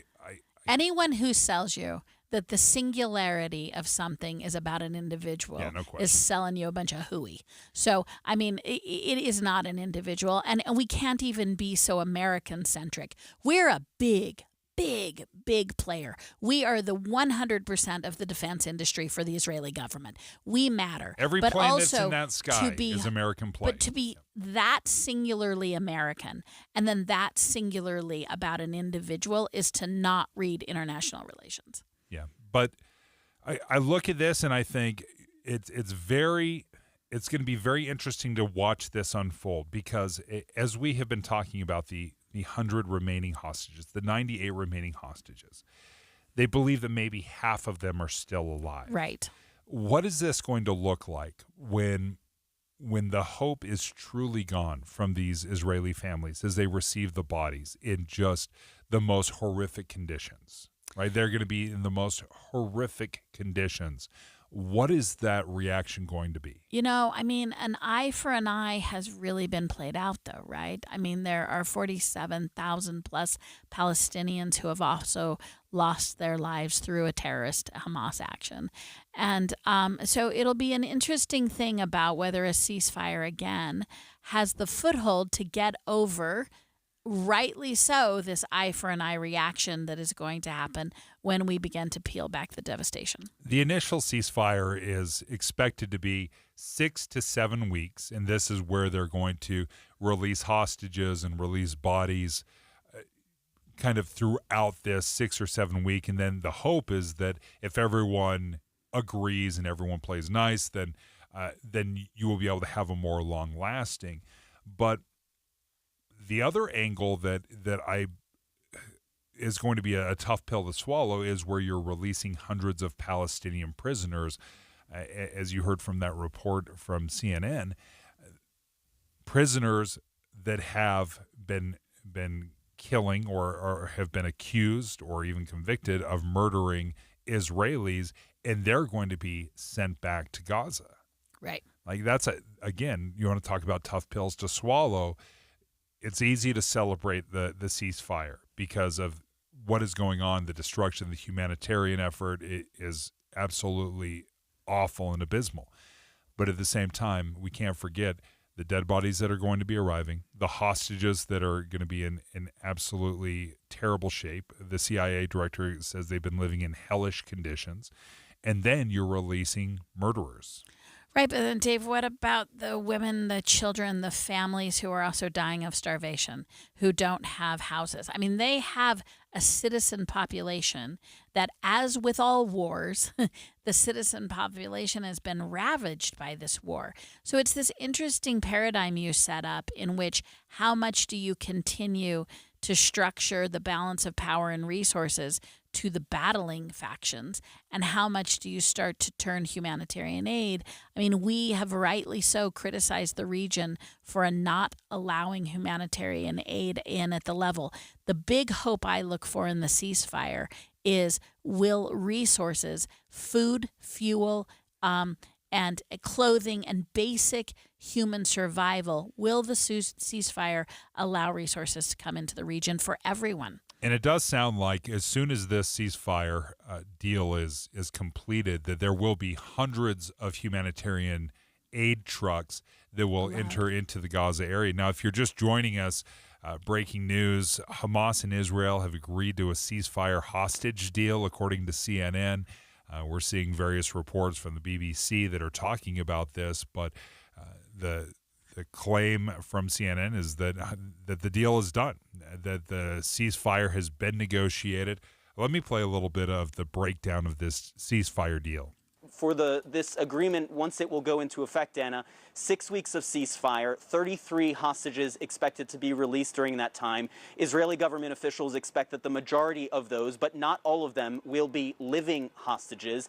You will see hundreds of Palestinian prisoners, some of them who have been convicted of killing Israelis, released in exchange for those 33 hostages, and hundreds of trucks of humanitarian aid. I'm told as many as 600 trucks of humanitarian aid per day making it into the Gaza Strip, which we should note, over the course of the last 15 months, if there is one thing that we have learned, it is that no place in Gaza is safe. And finally, once this agreement goes into effect, Gazans will experience at least a reprieve from the bombardment, a reprieve from this war that has shattered so many lives over the course of the last 15 months. Truly an enormous moment, Dana. Here in Israel, we will need to wait for the Israeli government to officially approve this deal. It will go before the Israeli Security Cabinet, then the full Israeli cabinet. The Israeli Supreme Court will hear petitions against the release of Palestinian prisoners. But once all that is concluded, this deal will go into effect. So as we're watching this unfold, and this has been horrific on so many levels. Number one, the initial attack from Hamas as they are paragliding across the border of Gaza into Israel with machine guns, gunning down and murdering and going home to home, raping and destroying families, and then taking hostages that have been held for well over a year in hellish conditions. To see this coming to an end and looking back into the devastation, not only the human life from the Israelis, but the Palestinians as well. Tens of thousands that have been collateral damage because of this war against Hamas. The question I would have for you, Mara, is have we learned any lessons about how to rebuild after war?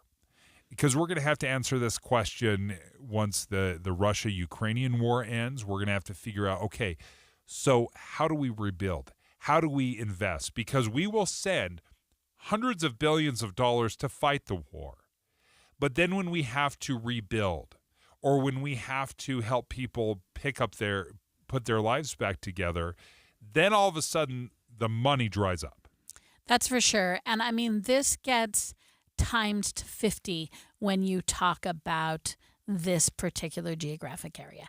I mean, some of the genesis of the fighting is over acres of territory. The proximity is so small between the Palestinian territory and the Israeli territories. And we've heard for years where Palestinians have been kicked out of their homes, Israelis have been kicked out of their homes.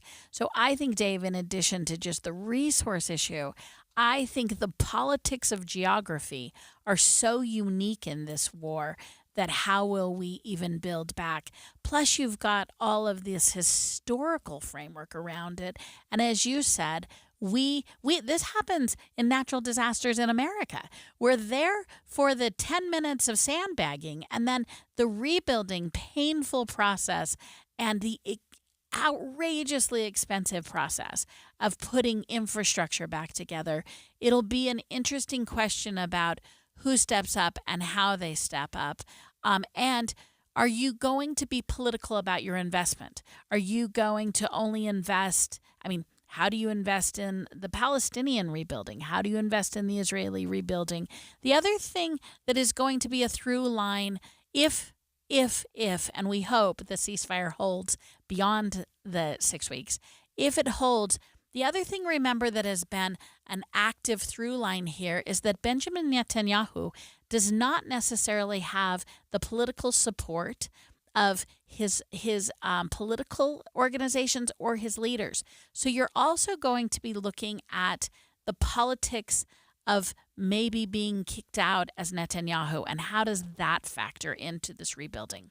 Role and obligation is such a fascinating conversation because when you're looking at funding a war, whether it's the U.S. funding Ukraine and delivering armaments and bombs and planes and tanks and whatever it might be, and again, when it comes to Israel, they buy all of their military equipment from us. So even though they're manning the planes themselves, those planes that are flying in the skies, those are American planes, 100%. So do we have a role in rebuilding Palestine or Gaza, this area? What's that investment look like? Is there any political will here in America to play that role? Because there is plenty of political will to supply the bombs, to supply the tanks, to sell the planes, but do we play a role? Right. Do we have an obligation there? Right. And what's our obligation from a humanitarian point of view, from an economic investment point of view, and then how mixed up do we get in the politics of Israeli elections? When we come back, California Governor Newsom has issued an order to protect fire victims from predatory real estate investors. And he's saying no land grabs. We'll discuss whether this is a good idea or not. Join the smartest conversation in Utah, the team of analysts and political advisors that make up Inside Sources. Get unfiltered analysis of the new administration, the president's cabinet, and Utah's upcoming legislative session. Inside Sources, weekdays from 1 to 3 on KSL News Radio. Tay-Tay was a typical girl that loved pink, singing, and all kinds of animals. At 3 years old, she tumbled off a horse and received a traumatic brain injury. Her family prayed for a miracle, and when they realized their daughter would not survive, they made the decision to donate her organs. Because of her donation, 4 other people received her organs and tissue, allowing others to live. Go to donorconnect.life and read about what it takes to become a donor. Did you know many people think that they're too old and not in good enough health to be a donor? Anyone can be a donor. If you were told that it could save a life for someone close to you, or even a stranger, would you please donate? Finding out more on why you should become a donor is pretty easy. DonorConnect.life can walk you through the process and what it takes to simply sign up. Check yes to become a donor when you renew your driver's license. Give hope, heal life. DonorConnect.life.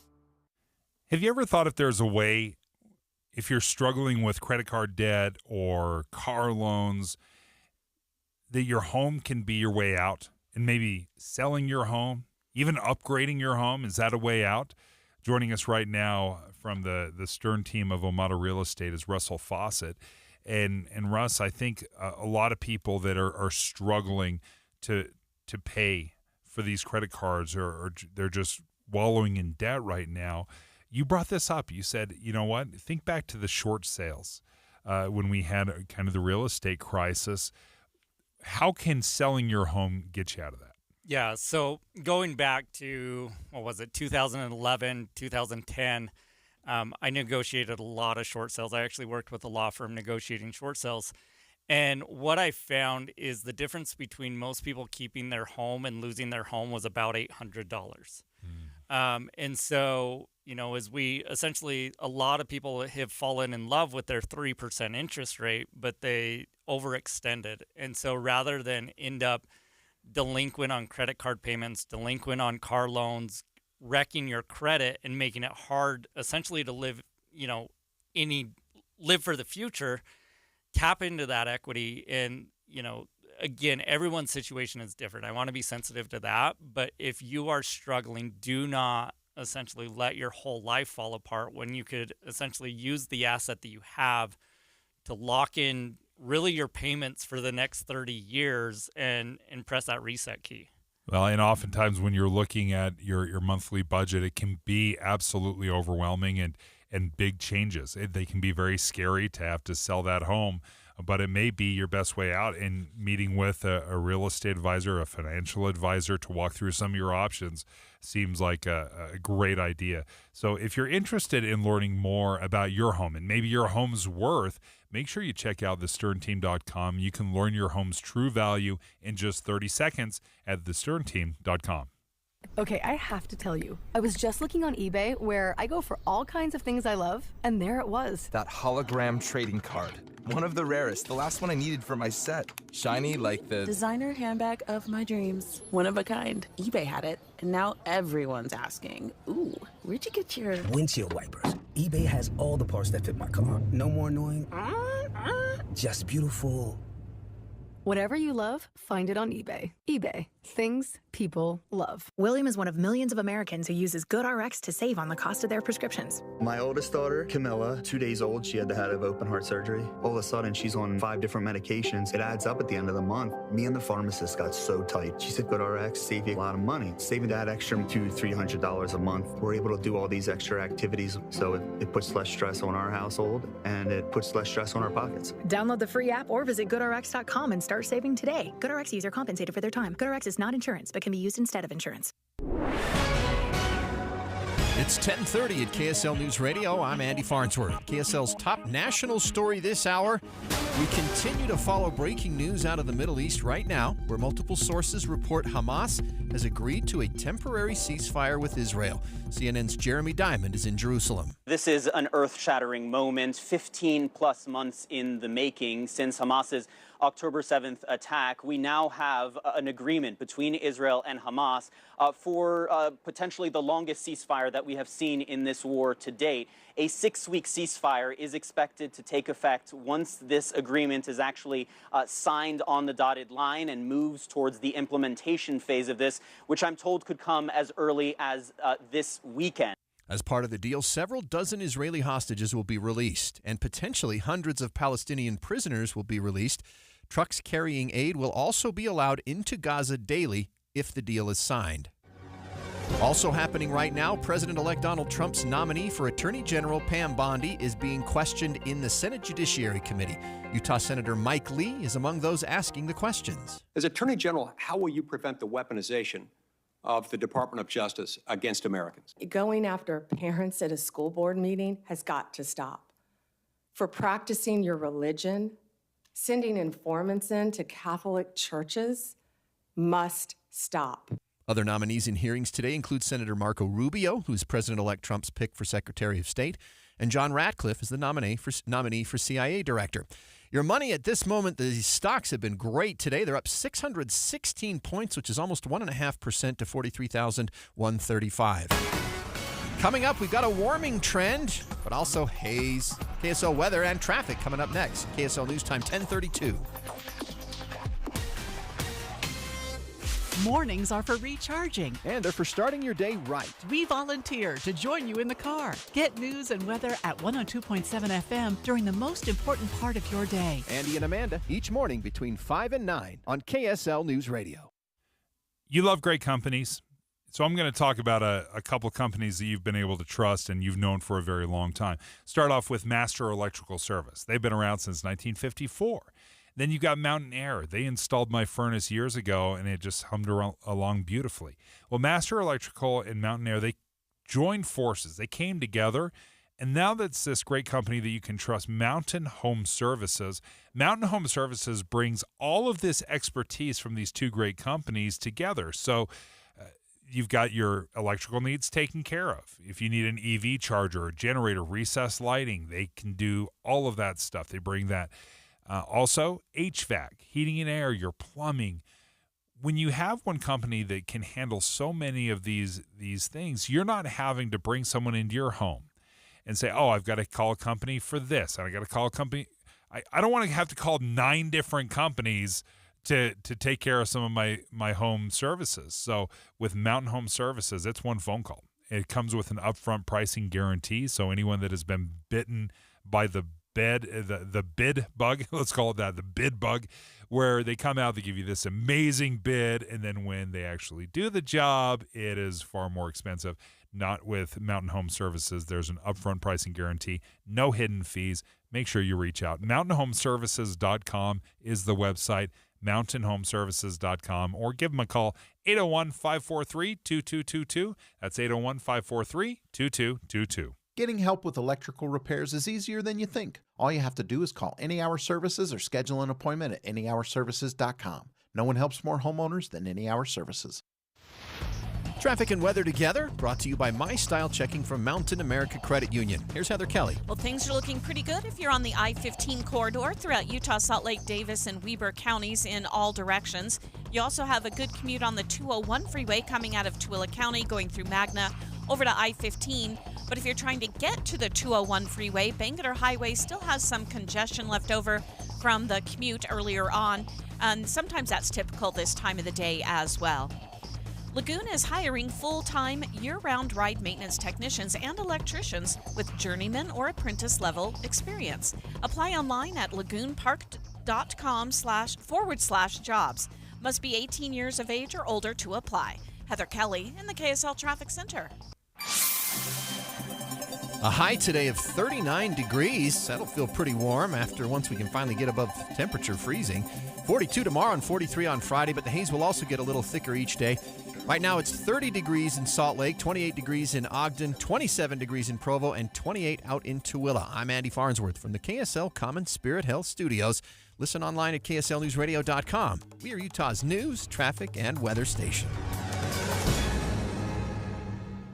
Dave and Dujanovic, your morning companions for talk, analysis, and key perspectives on Utah's biggest stories on KSL News Radio.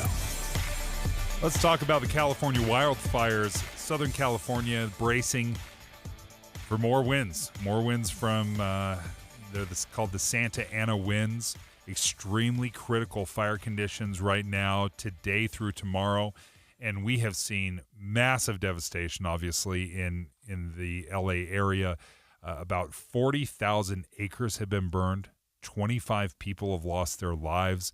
More than 12,000 structures, homes, businesses, and you've seen the pictures. You've seen just burnt to the ground, complete and utter devastation of these homes in some very modest communities that you would see around here, and also in $30 million mansions. I mean, it is affecting everybody, every class. 90,000 people still are evacuated from that area. I mean, that's tremendous. That's half the population of Salt Lake City who is still under an evacuation order, and it's devastating. What we are seeing that is hopeful is Gavin Newsom, the governor, is taking some steps. I heard an interview with him on the Sunday cycle in which he said we have to recognize that we have to continue to fight the fires. This is an ongoing, this is not a resolved, but at the same time, we have to start to look at the regulations that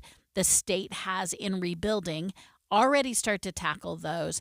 And then we also have to do the best that we can to stop people looting and taking advantage of what's going on, which is one of the breaking news items that he put out last night, is about an executive order. Yes, and this I think will lead to an interesting conversation. Let me play this for you. But Gavin Newsom was speaking about some of the predatory, what he calls predatory real estate investors. What they'll do is when a community burns down, they will sweep in and they will offer to buy up your property. They'll give you a cash settlement, and then you turn over the deed essentially, and then they can rebuild. It's straight up investment. It's also called a land grab when these kinds of things happen, when a natural disaster hits, whether it's a fire, an earthquake, or a hurricane. Investors will come in and they call that a land grab. And Gavin Newsom said that is not going to be allowed here. So he signed an executive order This is Governor Newsom speaking about that. Just signed an executive order with community leaders to deal with the issue that is becoming a bigger and bigger issue every day, and that's land developers that are engaging in predatory efforts to make unsolicited offers for properties at significantly below market value. This predatory behavior is disgusting in the best of times, and of course here in the midst of this tragedy at scale, it's disgraceful. So we're going to hold those folks accountable. I'm very grateful for the leadership here in the community that promoted this approach, and this executive order is a reflection of their direction and their commitment to preserving the unique character of this community for generations to come. Mara, what are your thoughts on him banning this kind of, he's calling it predatory real estate investment, but other people will say, you know what, I lost everything. I'm not rebuilding here. I don't have the time. I don't have the money. I don't have the willpower. So I'm going to sell, get what I can out of it, and then move on if you prevent some of that. Yeah, I think this is great because it doesn't prevent you from deciding to move. Right. It prevents you from being taken advantage of. And a couple of things I think are key. One, in the executive order, he does assign some, albeit misdemeanor, he assigns some criminality to it, a penalty to it. The other thing I think that's really great about this is he did this after he had a phone call with Governor Green in Hawaii, who has clearly gone through the tragedy of Maui, and the California executive order is somewhat based on the Hawaii one. So that gives me some confidence that they learned something, and hopefully California wrote in, to your point, the nuances of it. You want to stop predatory, but you don't want to stop choice from people who are like, enough, man, I want out. People who want to sell their property should be allowed to, but what's the fine line? And I think consulting the Hawaii agreement was smart. Yeah, the key word I think he used in his statement was unsolicited. Right. So if you want to sell, you can reach out to developers, or you can look for investors and say, hey, listen, I want to sell. Let's start the bidding war if we can. Mm-hmm. The downside to that is it does require a certain level of savvy to go out and say, listen, we've lost an entire neighborhood. We've got hundreds or even thousands of investment opportunities. Who do I go to? And how do I create some sort of a bidding war? When you do allow developers to come in, which he has banned, but when you do allow developers to come into an area, reach out to you and say, hey, I will give you $500,000, and you have multiple offers, then you can act as this bidding war. You can say, hey, listen, I've got one developer offering me 500. Can you do better than that? Oh, you can go up to 750. This person can go up $1 million. And when you have them kind of bidding against each other, then you can get a better deal. But when you prevent that, you put a lot of the onus on the homeowner themselves to say, okay, this is not your business. This is not what you do. But you go out there and you try to negotiate some sort of deal, a best possible deal, if you do want to move. Yeah, I mean, I do think he's put some guardrails on. If you look at the legislation, it says to purchase or otherwise acquire any interest in real estate property for an amount less than fair market. Then it puts some parameters. It's forbidden for 3 months starting January 14th. So he's noting, I think, what you're noting, which is, let's say after the acute emergency has happened, you've taken a deep breath, and you want, your community maybe even wants one developer. You want to sort of relook at it. This is a 3-month ban from when people are devastated and things are moving fast. I also think it protects you from the charlatans who said you were signing a paper that does one thing and it actually does another. So again, this is a 3-month ban. Add some of that protection, perhaps, to be able to protect people, and as you said, that connection with Hawaii, who went through a similar devastating fire in Lahaina.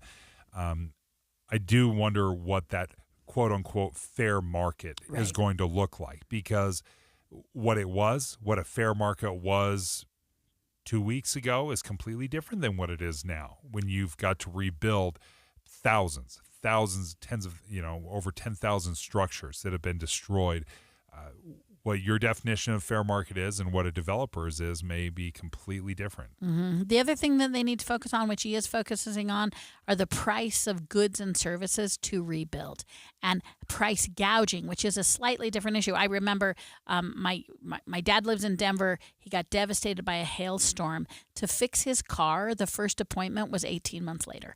So, I mean, it was a car he could do without, he could drive it. But price gouging, as people do try and buy sheetrock and 2x4s, will also be an issue.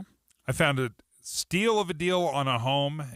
Oddly enough, as we're looking what's happening in California, we're going to have a conversation what's happening here in Utah in some of this terrifying listing that seemed too good to be true.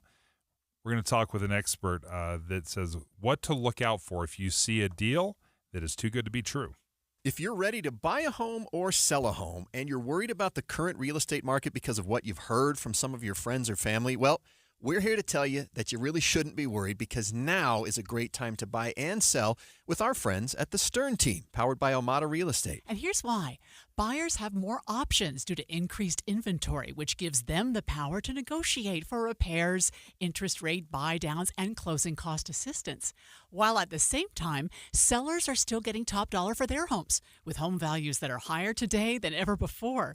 So whether you're looking to buy or sell, the current real estate market presents a win-win opportunity for both buyers and sellers. But you still do want to make sure that you're working with a team of real estate experts you can trust that can get you some great results. And that's our friends at the Stern Team, powered by Almada Real Estate. They have helped thousands of Salt Lake City homeowners, and they're ready to help you. To get started, just go to thesternteam.com. That's thesternteam.com, or Google The Stern Team. Bear Lake provides an experience that every family member can enjoy, whether it's snowmobiling, snowshoeing, ice fishing, or just cozying up by the fire.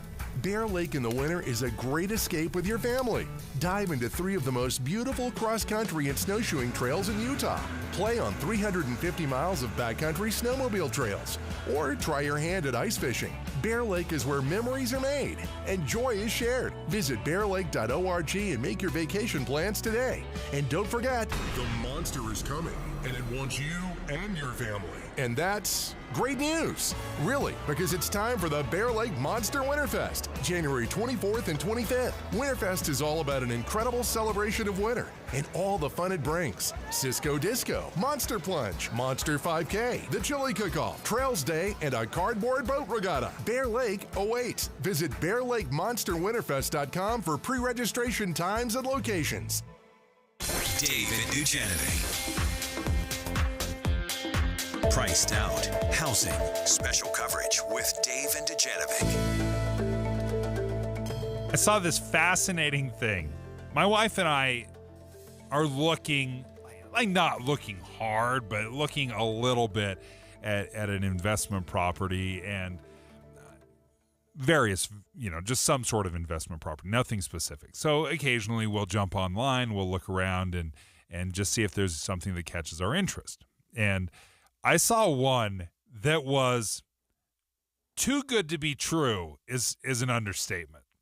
So I thought I'd walk through with my friend Russell Fawcett, who's with the Stern Team of Almada Real Estate, and Russell joins us often to lend us some expertise. And I want you to walk me through this listing because it's super interesting, because the price is exciting, but it is a strange listing as I've ever seen before. So let me walk you through this. Going through online. Mara, I don't know if you're a big investor when it comes to housing. If you're like, oh yeah, I'm a real estate mogul. I'm basically the Donald Trump of Utah. Yeah, I don't like to talk about it. No, I'm one of those people who want to invest and then always stop just short always of chicken doing out. it. Yeah, that's definitely what I do. So Russell, this is what I saw. I pull up on, I think it was Realtor.com, and it was a townhome. Should I say where, or I don't know how specific to be. Well, let's just say it's active on the market right now. Oh, it's active on the market. It's active on the market. Okay, so townhome rental in Layton, it's $186,000.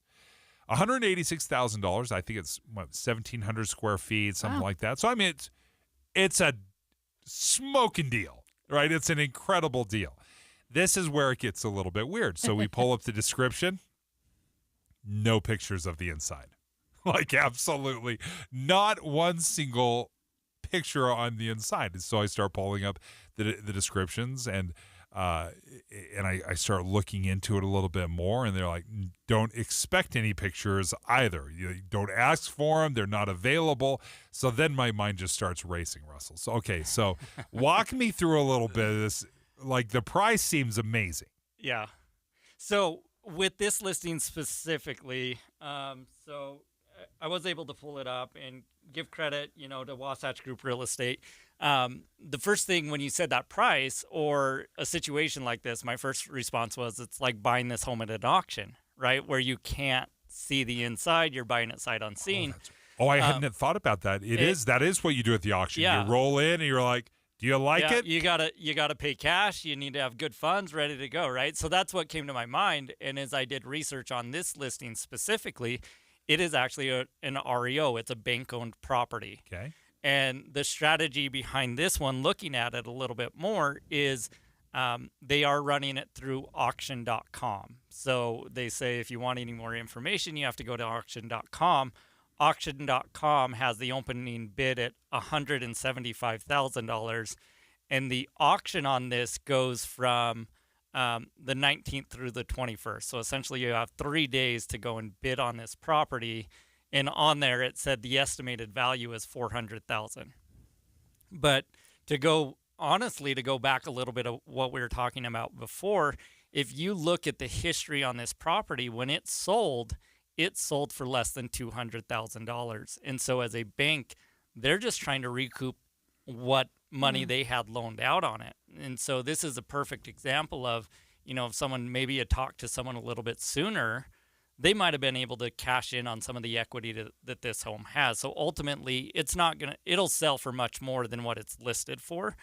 But the bank is only trying to recoup what was owed, and then probably some back fees, attorney fees, things like that.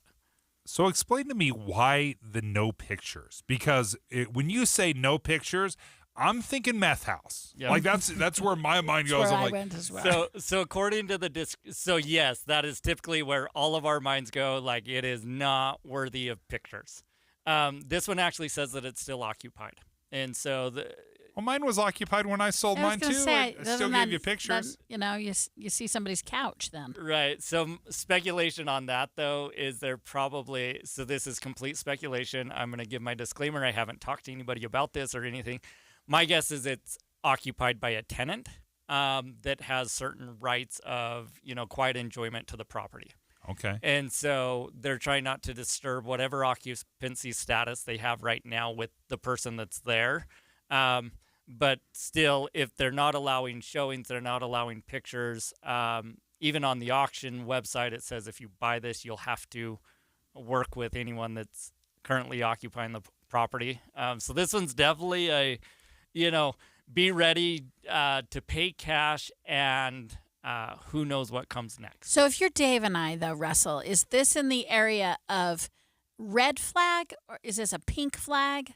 Is this, for you, a green light? Like, what do you think? So for me, for you guys, what I would say is with an occupied property, one, do you have the cash, right? So you're going to have to come in with cash. But number two on it would be, are you willing to hire an attorney to evict someone? Oh. Like, and a lot of people, the answer on that is no. Right? I mean, that is not that something can be a clumsy process that I'm not willing to do is to go through an eviction process. Gotcha. And so that comes down to, what is your investment strategy, or what is the risk tolerance that you're willing to take? Because anytime that you buy a property sight unseen, no inspections, no due diligence, you have to assume that you're going to be redoing everything in the house, literally down to the studs, gutting it. And I mean, you're talking over $100,000 investment probably on top of your cash investment.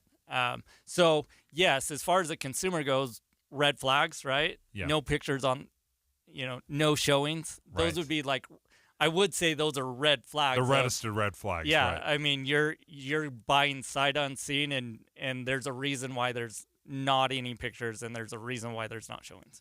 So, final question with just the minute that we have left. if I am concerned, if a property has been, if it's a meth house, is there anything that I can do to research or find out if that's the case, or if it's a safe place to move into? So again, if I always assume for the worst if you can't do your due diligence. And so, back when I was flipping properties and things like that, we just assumed for the worst, and we would price that into what it was going to take to remediate. If you're looking at like, I want a safe home, then you need to find one that works inside of your numbers. But there's not like a website, methhouse.com, that it'll show you where all the meth houses guys are. have to register. I mean, there's probably somewhere you could find currently condemned. Actually, I don't know that there is, but do your due diligence yourself, because we're a non-disclosure state. So. Well, Russell, thank you so much for joining us. Again, if you want to learn your home's true value, your home, which is not a meth home, by the way, if you want to learn your home's true value, just 30 seconds, you can visit thesternteam.com. Russell, thank you so much for joining us. Again, Russell Fawcett, owner of the Stern Team of Omada Real Estate. When we come back, let's talk to the Speaker of the House, Mike Schultz. He's going to join us next, and we're going back and forth. Are we going to talk about education, or are we going to talk about nuclear power? I'm struggling with it right now because I do love talking about education. It's top of the mind for everybody. And as the legislative session starts on Tuesday, let's hear from the Speaker of the House, Mike Schultz. If you've ever experienced running out of hot water before your shower was done, or hard water spots on dishes and fixtures, I've got a deal you might be interested in. What's up, everybody? I'm Mike Wilson with Any Hour Services, and you probably already know that a tankless water heater and a water softener solve both issues. If you've ever thought about looking into getting a tankless water heater, here's the deal I was talking about. Through the end of February, we're including a free water softener with every new tankless water heater we install. The best part of this deal might be that you never have to worry about being the last one to the shower again, or that you don't have to waste the money keeping 40 to 50 gallons of water hot 24/7. To take advantage of this deal, call Any Hour Services before the end of February. The visit's free and there's no obligation to buy. If you decide to have us install a new tankless water heater, we'll throw in the water softener for free. That's right, a free water softener when you purchase a tankless water heater. Pick up the phone and call Any Hour Services right now for all the details. 801-443-7400. You can Google Any Hour Services. You can even schedule online at anyhourservices.com. No one helps more homeowners than Any Hour Services. Joining us right now is Russell Fawcett of the Stern Team of Omada Real Estate. And Russell, we've been talking about the housing market here and some of the great ways you can leverage the equity in your home. What does the 2025 market look like? Okay, so on this one, I feel like I'm predicting the weather in San Diego. For sure. We've been talking about it for the last year. Really not much is projected to change this next year. It's always sunny in San Diego. Well, it's still going to be high 6s, low 7s. So the economists are saying if things go bad, we might get down to 5.75. But jobs reports come out. They've still been strong. Inflation, we're still kind of battling that, teetering around 3. And so right now, honestly, until further notice, it's going to be high 6s, low 7s for your interest rate with, low amount of sales for the entire year is the prediction. And there's some ways where you can mitigate some of that with buy downs and investments and getting your seller to pay for some of those fees. But largely just you can settle in. Don't expect these huge drops. No. I mean, really where we're at is historical averages. Right now we're normal. We're in a balanced market. It's going to take a couple months to sell your home. As a buyer, you can go in and negotiate. But yeah, outside of some pandemic, right, we're kind of where we're going to be for the next little bit. Well, I appreciate you taking the time to join us. Again, if you have any questions when it comes to real estate and you need somebody that can help you out, make sure you visit the Stern Team of Omada Real Estate. And Russell, you are the owner of the Stern Team of Omada Real Estate. If you want to find a great resource, if you're curious how much your home is worth, you can learn your home's true value in just 30 seconds. All you have to do is go to the website, sternteam.com. Hey everyone, it's Ted from Consumer Cellular, the guy in the orange sweater, and this is your wake-up call. If you're paying too much for wireless service, you don't have to keep having that nightmare. Consumer Cellular has the same fast, reliable coverage as the leading carriers for less. And for a limited time, new customers receive their second month free when they sign up and use promo code SECONDFREE by January 26th. So why keep spending more than you have to? Seriously, wake up and call 1-888-FREEDOM or visit consumercellular.com. Taxes, fees, and other third-party charges will apply. See website for additional details. This is a story of the one. As a maintenance specialist for university housing, he knows college students can major in wear and tear. Plus, housing so many students doesn't leave a lot of room to house all the supplies he needs. That's where Grainger comes in. With over 1 million industrial-grade products and fast, dependable delivery, Grainger carries the quality products he needs so he doesn't have to. From a new door hinge to a whole new faucet. Call, click Grainger.com, or just stop by. Grainger, for the ones who get it done. On the surface, it seemed like just another Cinderella story. The team that was predicted to finish dead last is now waiting to play the first round of the playoffs. But Real Salt Lake's 2021 playoff run was so much more than what happened on the pitch. Our club is burning to the ground. This is the tip of the iceberg. Making of a Moment, the RSL story, is available now. I just kind of got chills right now thinking about it. Follow us at makingamomentpod.com or wherever you get your podcasts.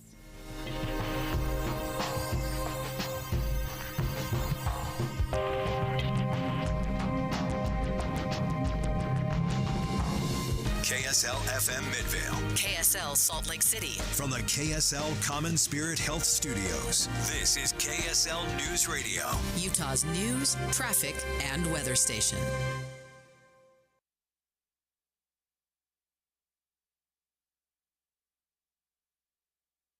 The murder of 2 men forces their families to wrestle with impossible questions. Who is forgiveness for? Does everyone deserve a second chance? Follow Season 2 of The Letter, Ripple Effect, at theletterpodcast.com or wherever you get your podcasts. 11 o'clock at KSL News Radio. I'm Heather Peterson. KSL's top stories this hour. Emergency response teams with the Church of Jesus Christ of Latter-day Saints are working with multiple local organizations to help victims of the California wildfires. The church says the meeting houses survived the fires and they are now being used as staging areas, shelters, and hosts for worship services. 48 members of the church have lost their homes so far, and another 750 members have been evacuated. Firefighters in Southern California are dealing with one more day of high winds before the winds will subside for a few days. It's pretty incredible driving into Pacific Palisades in Malibu to see rows and rows of food trucks that are working with World Central Kitchen to feed hot, chef-made meals to the firefighters. They can come in and grab a bite to eat. And the nonstop fire engines coming in from places all over the country, big and small towns loaning their firefighters to battle the flames. ABC's Alex Stone reporting there. Other national stories KSL is following. Hamas officials say a last-minute dispute in ceasefire talks between Israel and Hamas have been resolved. Israel announced that Hamas had tried to change agreed-upon understandings for security arrangements along Gaza's border with Egypt. It strongly rejected the proposals. AP reports Qatar's prime minister met separately with Hamas and Israeli delegations, and shortly afterwards, the dispute was resolved. Your money at this moment, the Dow is up 638 points, the S&P up 92, and the NASDAQ up 397. Coming up, things will warm up just a little. KSL weather is next. KSL News Time, 11:02.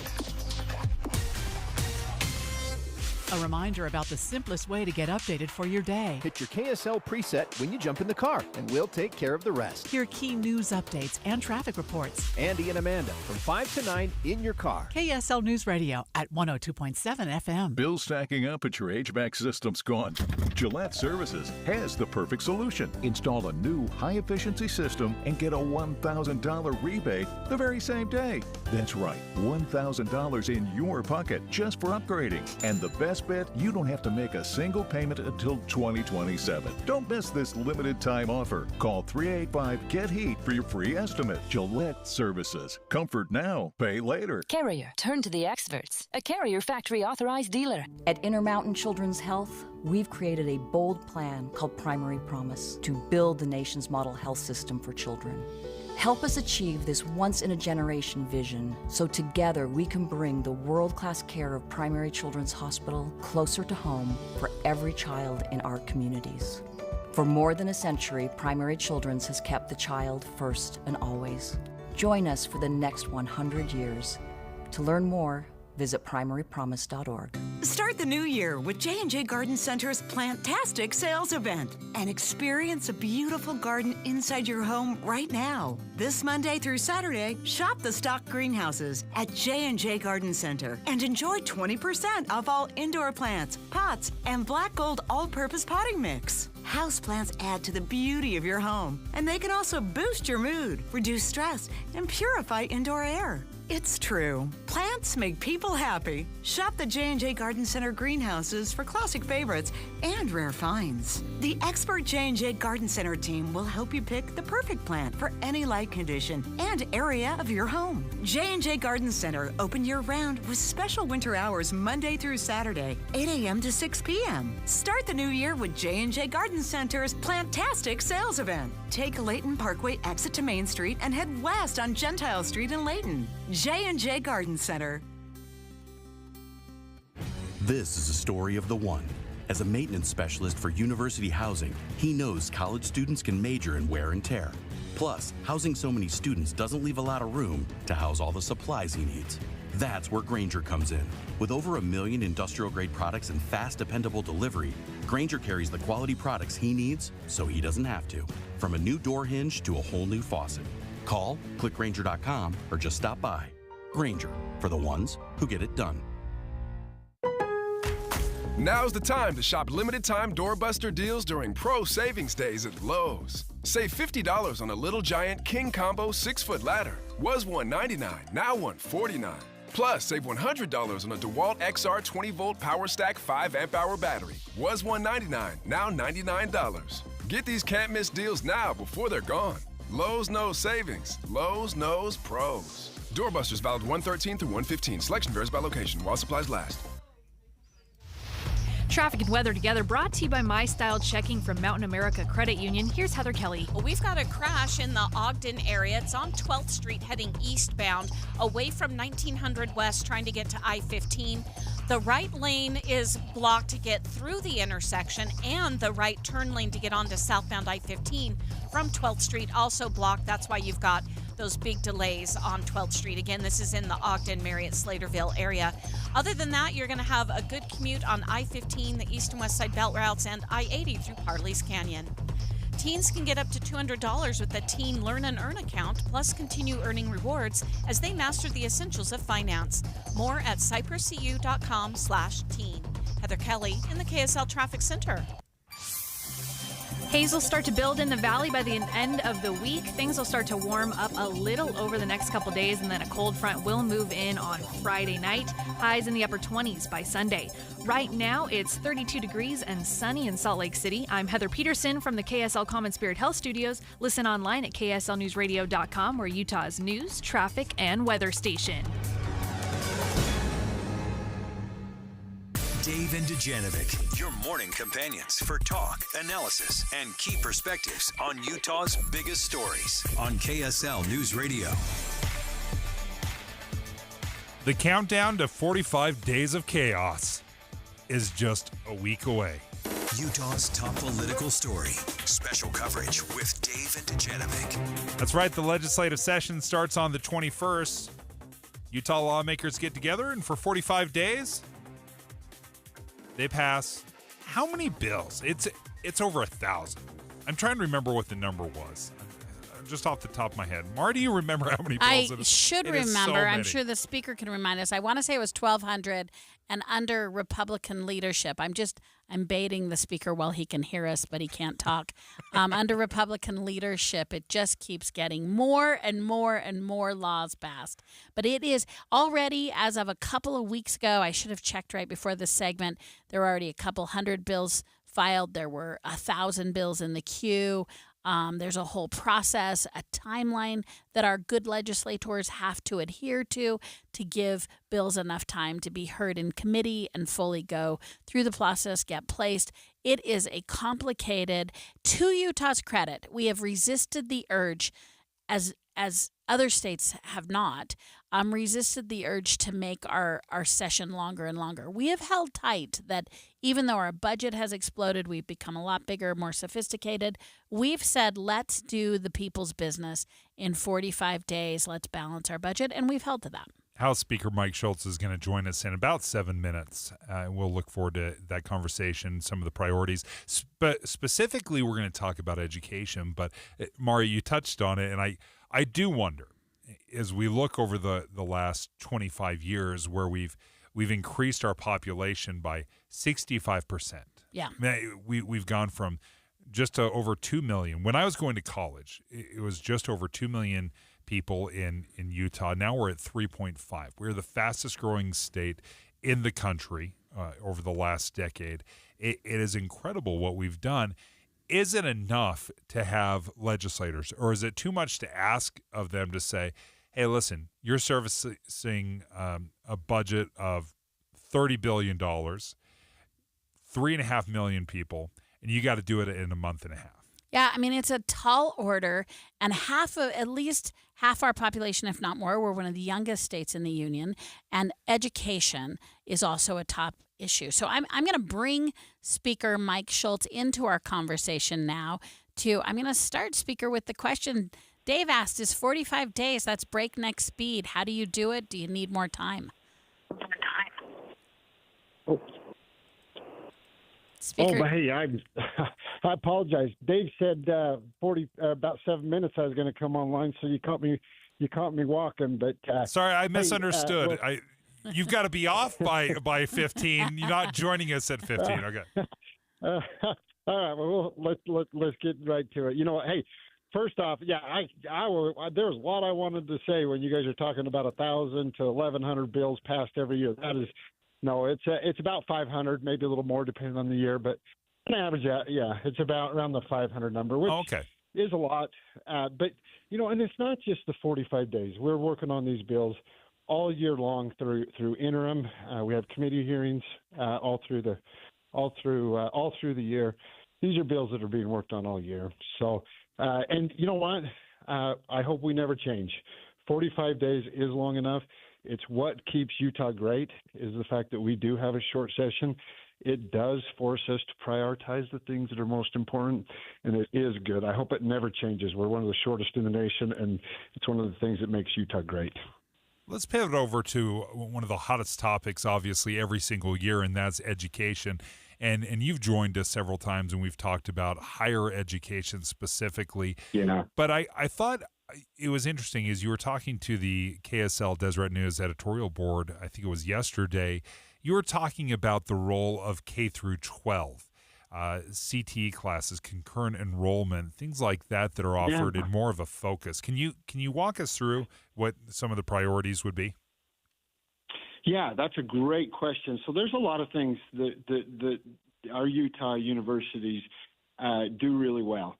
And one of those things is they collaborate really well. Now, they have legislation through the legislature that has forced them to do that. They did not do that willingly. But since that's happened, we have two universities in particular, Weber State University that is number one in concurrent enrollment in the nation, and UVU that is number two in the nation in concurrent enrollment. And concurrent enrollment is the ability to be able to take college courses while you're in high school and get college credits for that. Utah is leading the nation through those two universities. The idea behind this whole higher ed reform is to expand more programs like that and to lower the cost of tuition. And so that's really what we're focused on. And then as well as CTE. Look, I feel like my generation, I'm aging myself a little bit here, being almost 50 years old, but that was the last generation. There was a lot of focus put on CTE, and that's career technical education. And we have a society right now and an economy that is demanding those types of employees, and we're not fulfilling them. And so I think we need to do better. And we have kids that are wanting to do this, but in many cases don't have the programs in their high schools. And so we're going to look at expanding those programs as well. So, Speaker, talk me through your point of view on the role of the legislature versus the role of a school board or a principal or president of a university. Where should the legislature, how specific should the direction be, and when should you just point to a goal that you want an institution to achieve? Yeah, so I would hope the idea is that we could point to what the goals are going to be and set the policies broad enough and say, here's the policies, go figure out the details.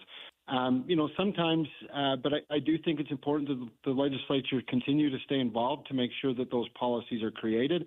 But I don't think that it should be so prescriptive that it doesn't allow for innovation to happen inside the schools and allow for some autonomy and for school districts and university presidents to fit what works for them best.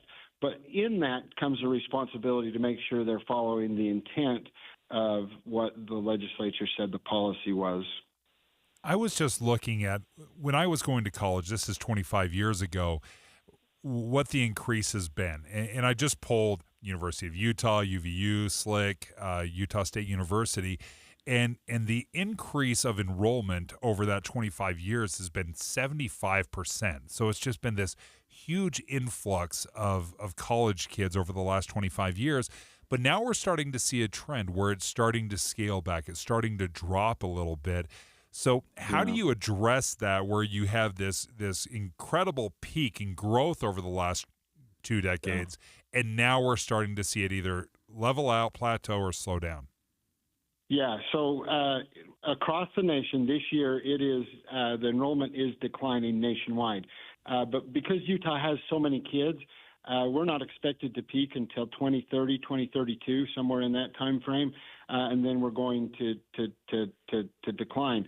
However, over the next couple of years, that growth is going to slow down significantly, and that's part of this as well, is helping us get ahead and be prepared for what we know is coming, and to operate a little leaner and more efficient.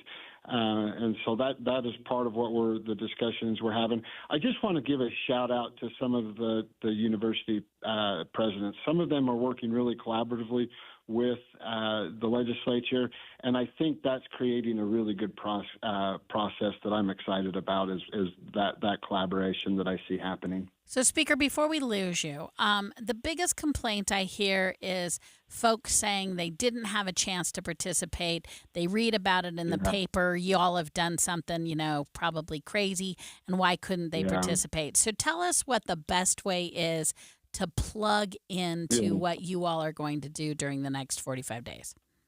Mara, that's a really good question, and I really am excited about that. First off, it's incumbent upon us and myself. Every chance I can, I get out and I start talking about these things. We get people excited about the legislative session, and we say, please come join us. Now more than ever, it is more accessible, and that is an amazing part. So, but we need people to engage in this too.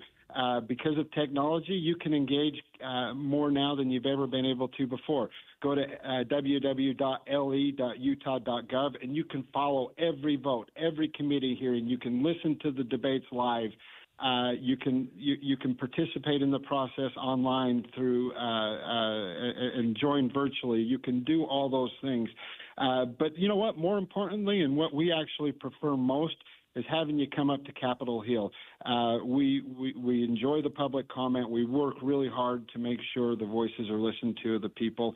And your input does influence the outcomes, because there's always things there's 104 lawmakers that run bills that think that that's the greatest idea. But as it goes through the process and people have a chance to give input, sometimes those bills are killed, and sometimes those bills are amended to reflect the concerns that were brought up by the citizens. And so get involved and please participate in the process. House Speaker Mike Schultz, thank you so much for joining us. And here's my advice to you. All the vitamin C, because you're going to be eating horribly and sleeping terribly for the next month and a half.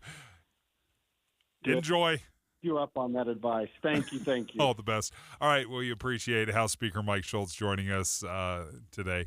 And Mara, I think when legislators are preparing for this and gearing up and ramping up, and sorry, I overshot how many bills get passed. I by, did too. By I double knew and better. change. I'm still sticking with it. Well, 10,000. This is where you get a little confused because there's a lot of bills that are filed. Introduced is 1,000 to 1,200. Yeah, and then the ones that actually get past 500. That's still a chunk, right? Yeah. But yeah, not the double that I tried to give it. Anyway, when we look at the legislative session, I think it's so easy for us in the media, for political consultants and legislators themselves to be so hyper-tuned to what is going on. But let's not forget, there is absolutely no way we're going to follow 500 bills. Right. 400 bills, 300. Right. We're going to focus on a handful that are usually the spiciest or the Sure. most debatable, and we get lost in all the things that are happening. And I think, quite honestly, it takes a lot of trust. We just trust that they're doing a good job. There's a ton. We are a representational democracy, but it is true. Although I am going to go back. So I've been doing politics for over 30 years, and I am by and large a cynic, except for one area, and that is does one person make a difference? So I'm going to get really Pollyannish here. The speakers told us this. It's amazing how much of an influence a handful of people can make. So this notion that I'm not going to participate because it doesn't matter, I have found at a practical level not to be true. I'm also going to give another plug to the state's website. It's le.utah.gov, and you can keyword search. So let's say what you're most interested in or most annoyed with. You can just type in a keyword. It'll pull up affordable housing. It'll pull up everything being discussed on that topic. You could look up your own legislator and see what they carry and if you like it. It's not as hard as we think. You don't have to dive deep into the land of politics to stay just that much more informed. And as the speaker said, you can watch all the committee. I would tell everyone listening, we need to watch our individual legislators more because I do believe we're giving them too much of a pass. We're not listening to how they represent us. We're not listening to what the choices they are. And it's not that hard from your couch to jing up on your phone or your laptop what's going on up there. And you can pull up. You don't need to watch it live. No, like we are exactly. in the world of TiVo, for sure. of on demand. So you don't have to actually watch it when it's happening. It's all been archived. You can watch it. You can typically watch it. Sometimes you can just listen to it. The transcripts there as well. But you're right. When was the last time? And here's the personal question. Look at yourself in the mirror. We all vote, for our state representative and our state senator that represents us. When was the last time? Number one, do you know who they are? Right. Have you ever watched them if they bring a bill forward? Right. Or listen to them discuss it or pitch it? Yep. Because I can tell you, I think that would be a rarity. And when you do, you will be so much more in control of making your own choices. I mean, this is about you feeling informed. You don't have to go off the deep end and become a political nut. You don't have to really get into it. It really does matter. You'll also be blown away by how much they're discussing that you're like, what? Wait a minute. That I don't want that choice. I want this choice. And you can still, in Utah, you can still call your rep and they'll take your call. They may not take your call if it's another representative, but I will tell you, your representative will take your call by and large. And that's a really powerful thing to give them your opinion. They publish their numbers on the website, Yeah. le.utah.gov. And sometimes this is what's hilarious. Sometimes it's just the office phone number. Right. Sometimes it's the mobile number. Yeah, it depends on the representative. I will also tell, Exoro also publishes a legislative guide that will give you all their phone numbers. It'll give you a mailing address for them. It'll even tell you their birthday. So you can also go to Exoro and get all the information you need to connect. But we talk so much about about national politics. 2024 was filled with presidential election, as it should be. But again, I am such a devotee of local politics. It's what makes a difference, and it's what we feel the most. It's the potholes, it's the safety issues, it's frankly, the grocery prices in many ways are as tied to what the legislature does as the national economy. I had a fascinating conversation with House Speaker Schultz not long ago. We were talking about just the incredible amount of water that is used by agriculture. And it's very easy to point to agriculture saying, hey, we've got to fill up the Great Salt Lake. It's got to be healthy. And look how much of the water that agriculture uses. And we had a fascinating conversation about farming. And it was like, well, what do you do? Do you let it turn into weeds in a dust bowl? Because that's going to bring a lot of unintended consequences if we just fallow all of these farms or this acreage, and that's going to bring up a whole host of issues. And I think these detailed, nuanced conversations are so much easier to swallow because you realize, oh, it's not as cut and dried. It's not as black and white. It's not this guy's a good person and that one's an evil one. It's way, I guess it'll restore a lot of your faith. It reduces your stress level, right? Yeah. It really makes you think, oh, these are good people trying to do some good things. I mean, Speaker Schultz and I, we get along really well, work really well together. I don't know on the front side of any discussion we agree. On the back side, it's really easy to get to compromise when both people are trying. And you know what? You can disagree, and you can get can get a little heated or passionate about your point of view. And oftentimes I've noticed that there is maybe not wholesale changes to be had, but there are certainly some nibbling at the corners and some things that'll make things go a little smoother. Yeah, and as the speaker said, energy is a big deal. Education is a big deal. Infrastructure is a big deal. We're going to start outlining the shape of what we're going to do for the 2034 Olympics. There's a lot of good stuff that's going to go on. When we come back, we're going to talk to a Utah lawmaker. He's pushing to reduce the number of signatures for someone to run for office. Now, if you're like, I will never, ever run for office. This doesn't apply to me. No, it does apply to you because there is the potential. And you've probably even seen this when you get your ballot and you see so many names. Like there are so many candidates out there, in part because of a law that was passed years ago that allows somebody to gather signatures and get on the ballot. Now, one proposal is to make it even easier to get on the ballot. Is this a good direction? Is this the right thing and the right future for Utah? Let's discuss next. The newest part of your morning, and still so familiar. When you wake up and listen to a radio show, it's like you're a part of a family. You're listening in on people you know, and it's magnificent that Andy Farnsworth is sitting in the chair because he's someone we know. Utah's Morning News. Andy Farnsworth joins Amanda Dixon to bring you important news in the car. 5 to 9 on KSL News Radio. My old garage door is, I'm going to be honest, it was a disaster. It was terrible. I had a spring break. It crashed down. It was a mess, and I didn't know where to go. Advanced Garage Doors. That's where you need to go. Advanced Garage Doors is a great local company here that has certified technicians that are available 24/7 with same-day service. They have a lifetime warranty on all residential doors and parts, and you're going to have that peace of mind that your garage door is always going to be protected. You just got to follow their simple recommendations. Because any garage door or motor that is installed by Advanced Garage Door, it's going to offer a free inspection and a tune-up. Be honest, have you ever had your garage door inspected or tuned up to make sure the rollers are rolling smoothly, that it is balanced properly? You got zero-cost estimates, free zero-cost estimates. You can design your dream garage door on their website.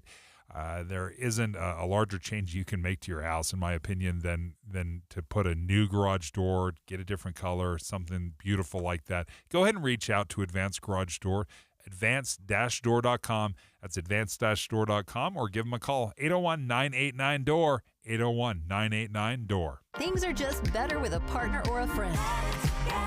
And when it comes to losing weight, Soda Weight Loss makes it easier than ever to let go of the weight for good. I'd been wanting to lose weight, and I tried on my own. I had been seeing things for soda, and so we talked to the nutritionist and loved every bit of it. You know, I couldn't be happier, honestly, with the result. Join with a partner and only pay for one.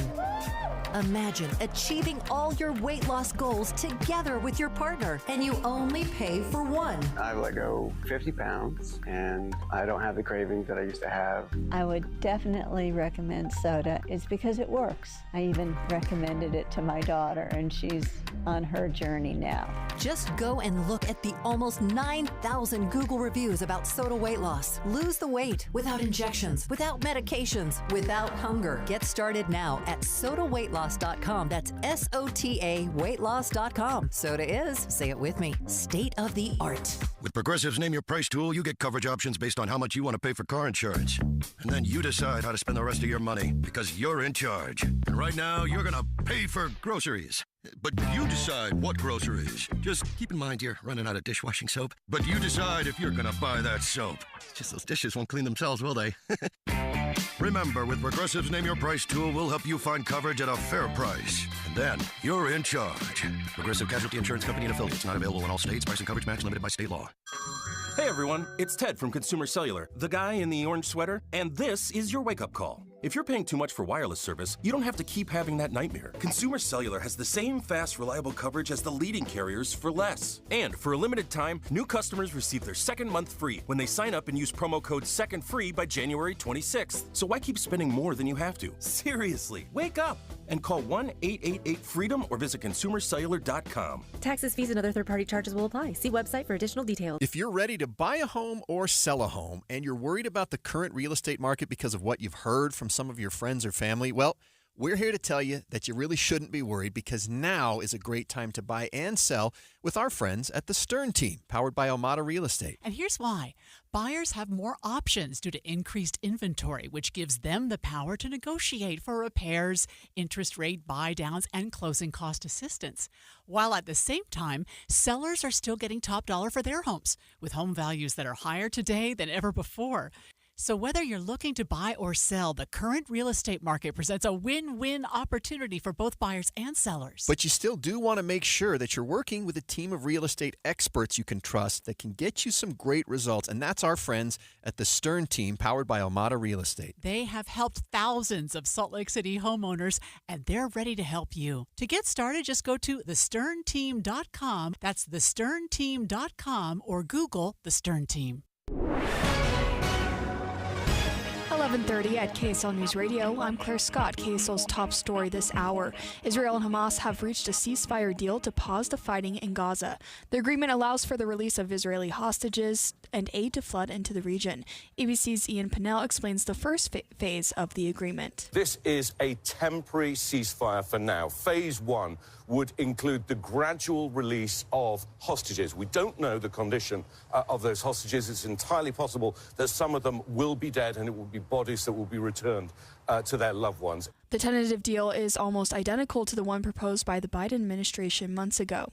Utah Senator Mike Lee was among those in the Senate Judiciary Committee today asking questions to President-elect Trump's nominee for Attorney General.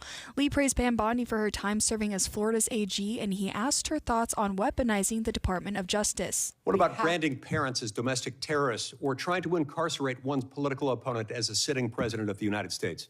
Will stop, must stop. Several Democrats asked Bondi if her allegiance was to the Constitution and the people of the country or to President-elect Trump. Bondi replied saying she would not politicize the office. Your money at this moment, the Dow is up 684 points, the S&P up 101. Coming up, hazy skies. KSL weather's next. KSL News Time, 11:31.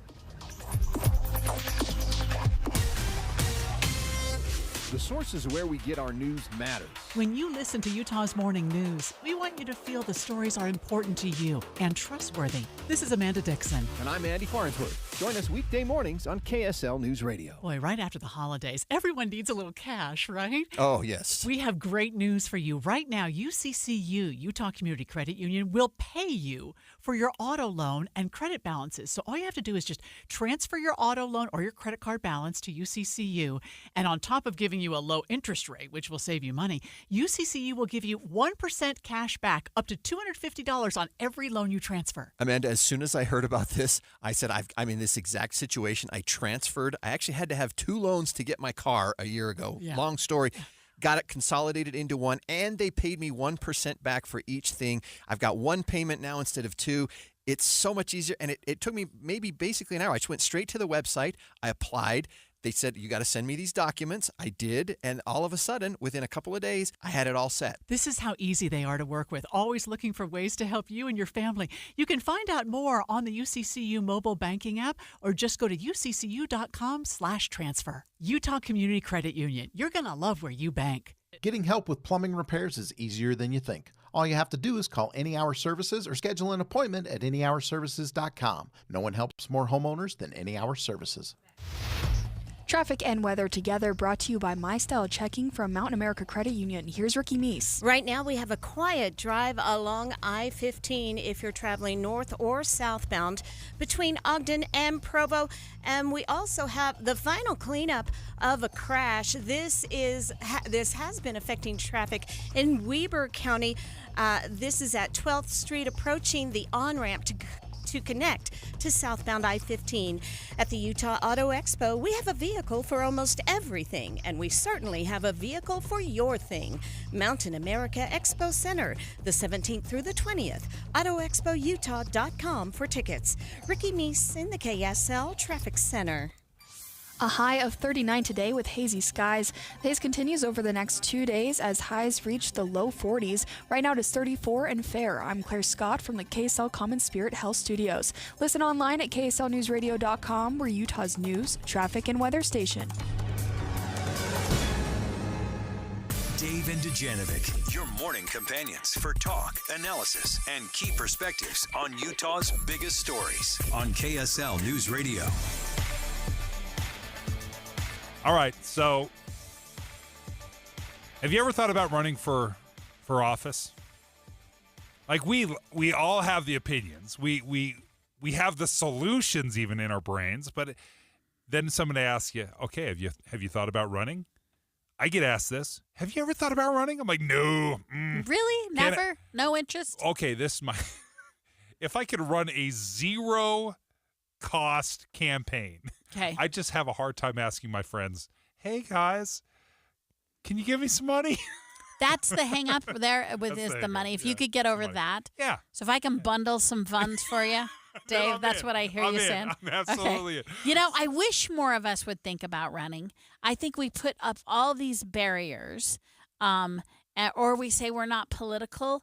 If you say you love your community, you're a frequent voter, heck, you listen to Debbie and Dujanovic, or Dave and Dujanovic, you're engaged in the world around you.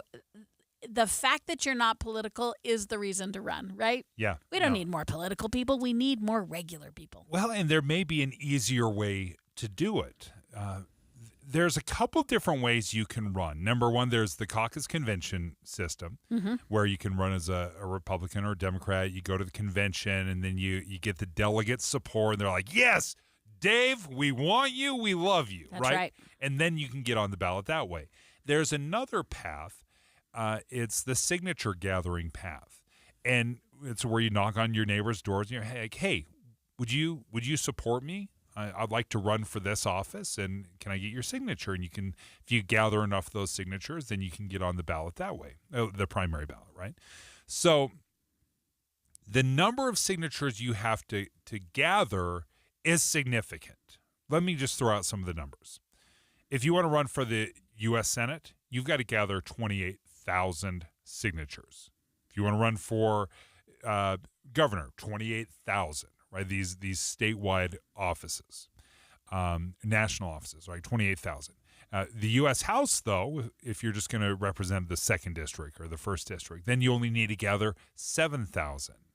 A state house seat for the legislature that's going to launch here on Tuesday, you only need 1,000 for those. So there's this huge gap. The problem is, if I've got to gather 28,000 signatures, Mara, I'm not gathering it. Right. And let me tell you, I think many. the backstory on why we have these specific numbers is interesting. The the thresholds were chosen as part of a massive compromise. There was a ballot measure being run called Count My Vote. I should say I helped manage the campaign. Count My Vote over a decade ago that was challenging just the caucus convention system. It got into a negotiated settlement with the House and Senate and this ballot measure. And so they were discussing a ton of parameters about new election law and process. And one of the components that they fixed was this threshold.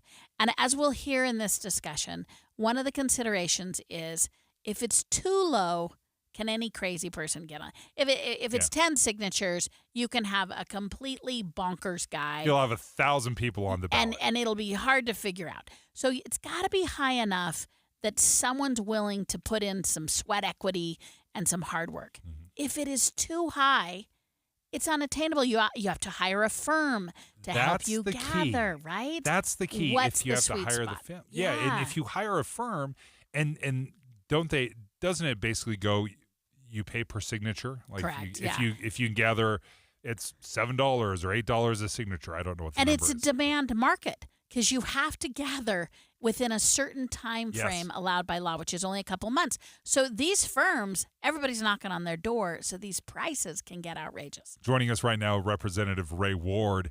Representative Ward, thanks for joining us. What is the right threshold? Like, what's the right number on this, or what are you looking to do? Well, I mean, in the United States, we have a benefit that maybe other places don't have, and that's we got 49 other states that we can look at what they do and just think it over a little bit. And almost all the other states either just let you file to pay the filing fee and you just run, and they may have more candidates, but they still sort it out just fine, or they have some number of signatures that you can gather. But if you take the average number of signatures that you have to gather for these same offices in other states, our thresholds are 10 times as high as that average. Oh, wow. So not 10% more, not double. They are 10 times as high. So like that governor's race that you said would be 28,000. You go to other states, they would be between 500 and 2,000 for most of them, more than 10 times as high for the governor race. So I think I think that they're just too high, and it means you have to either already be an incumbent where lobbyists will donate to you money to pay for it, or independently wealthy, and you can go caucus convention. But what about a person who feels like the delegates might not like their point of view, but they really know the voters in their community, and they think I think the voters in my community really would want my point of view. So my bill is pretty simple. It just takes and moves the numbers down to about the average in other states of signatures. So just be similar to on average. And states have variability, but that's it. That's what's in the bill. It reduces them by 90%. So instead of 1,000 for a House seat, it's 100. 100 signatures, mind you, is still 2 or 3 days of effort of talking to people, even and making sure they're really registered. You cannot do that in one day or one afternoon.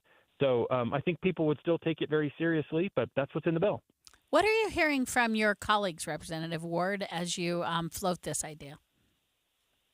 I think people are willing to listen to a lot of different ideas. People are thinking a lot about what happened this last election. And so I don't know. I really don't know exactly how it will turn out. To me, it really is just time to at least make this suggestion, right? This isn't a weird idea. What we're doing right now is the thing that's weird compared to how all the other states, and they have elections that work out for them, and it will work out for us too. So I'm just going to make my best case, and we'll see how it goes. Representative Ward, as you were describing this, the signature path and lowering these thresholds, I listen to you, and I think this may have an unintended consequence for the positive. If you were to lower the threshold, you might actually get the candidate themselves going out there, knocking on the doors and interacting with people trying to gather this up. When the threshold is too high, I have never once met a candidate, but I've seen a lot of college kids that have been hired to go door to door that basically shove a petition in my face to sign. Mm-hmm. And there's no connection that way. So even though you are lowering, is there maybe a caveat to require the candidate or somebody close to them to actually engage in this? Because I would love to talk to a candidate that asks me and pitches me for it.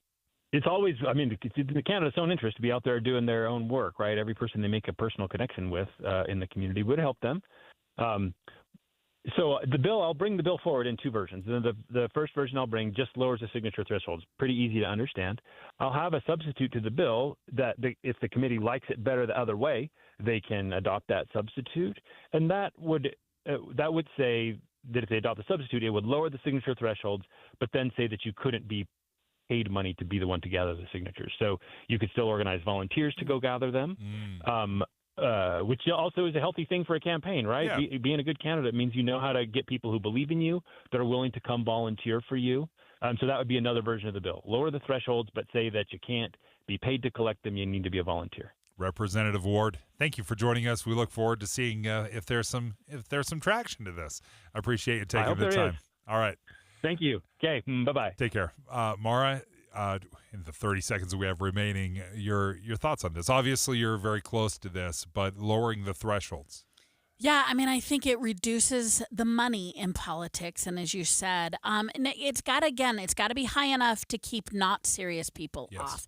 But this is considered punitive. I think Representative Ward said it well. If you look across the nation, the heads up I'll give our listeners is this is one of a handful of laws that are going to the man who made the compromise on Senate Bill 54 has just retired, the senator.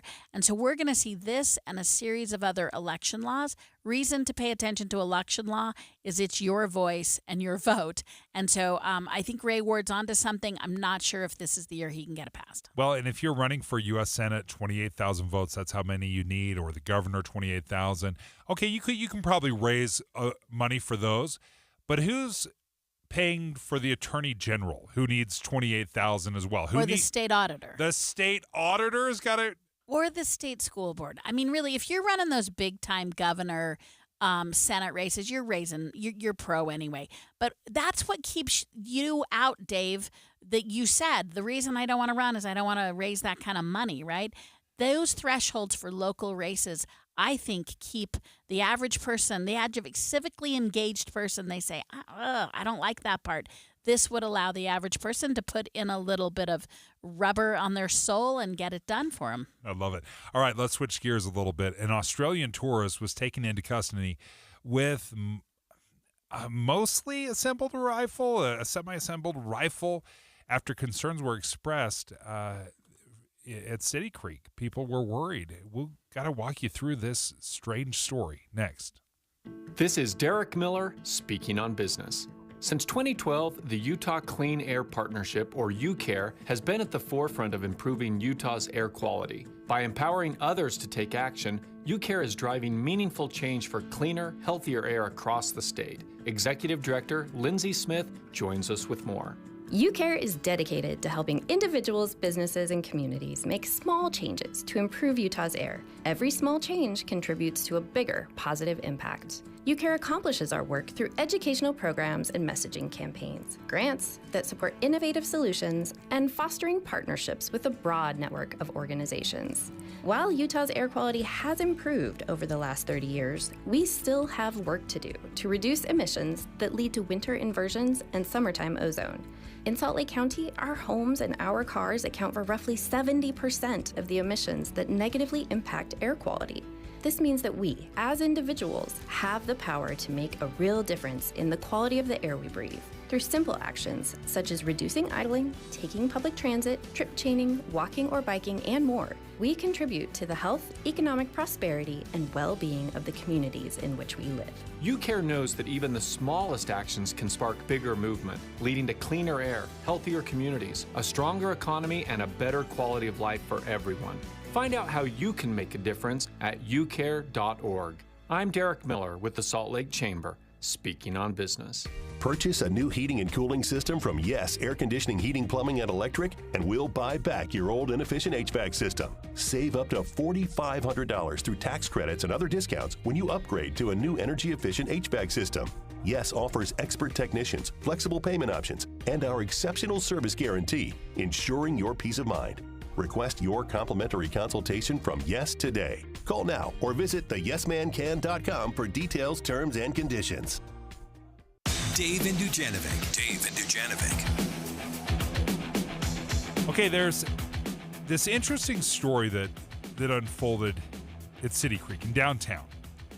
And Mara Carabello is filling in for Debbie Dujanovic today. And Mara, I've been following this story loosely. Right. I'm aware of it, but I didn't really look into the details of this story until you started reading through this and walking us through. And I'm looking at this explanation from the Salt Lake City Police Department. It kind of walks us through the story. So walk our listeners through what happened, because it starts with a tourist from Australia and a rifle.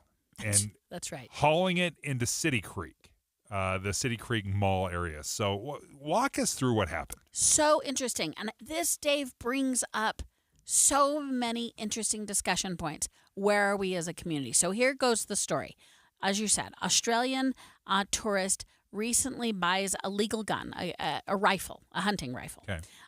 And he was dropped off and is waiting for a ride. So while he's waiting for a ride, he decides to go get a cup of coffee at a coffee shop at City Creek. This is earlier this week, just a handful of days ago.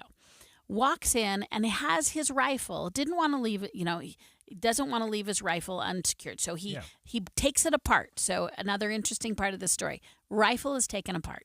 Put it in his backpack. Part of the rifle stock is sticking out of the back of the backpack so we can see it. Okay. Goes into the Starbucks. Which is a strange sight if you're walking by and you see this. It might be stressful. It might be interesting. Whatever. You have a reaction to it. You see it. You can see it hanging out his backpack. And apparently while he's in this coffee shop, he also makes a comment to a homeless man that says something, this is a paraphrase, something to, hey, get out of here. If you don't get out of here, I'm going to take you outside and kill you.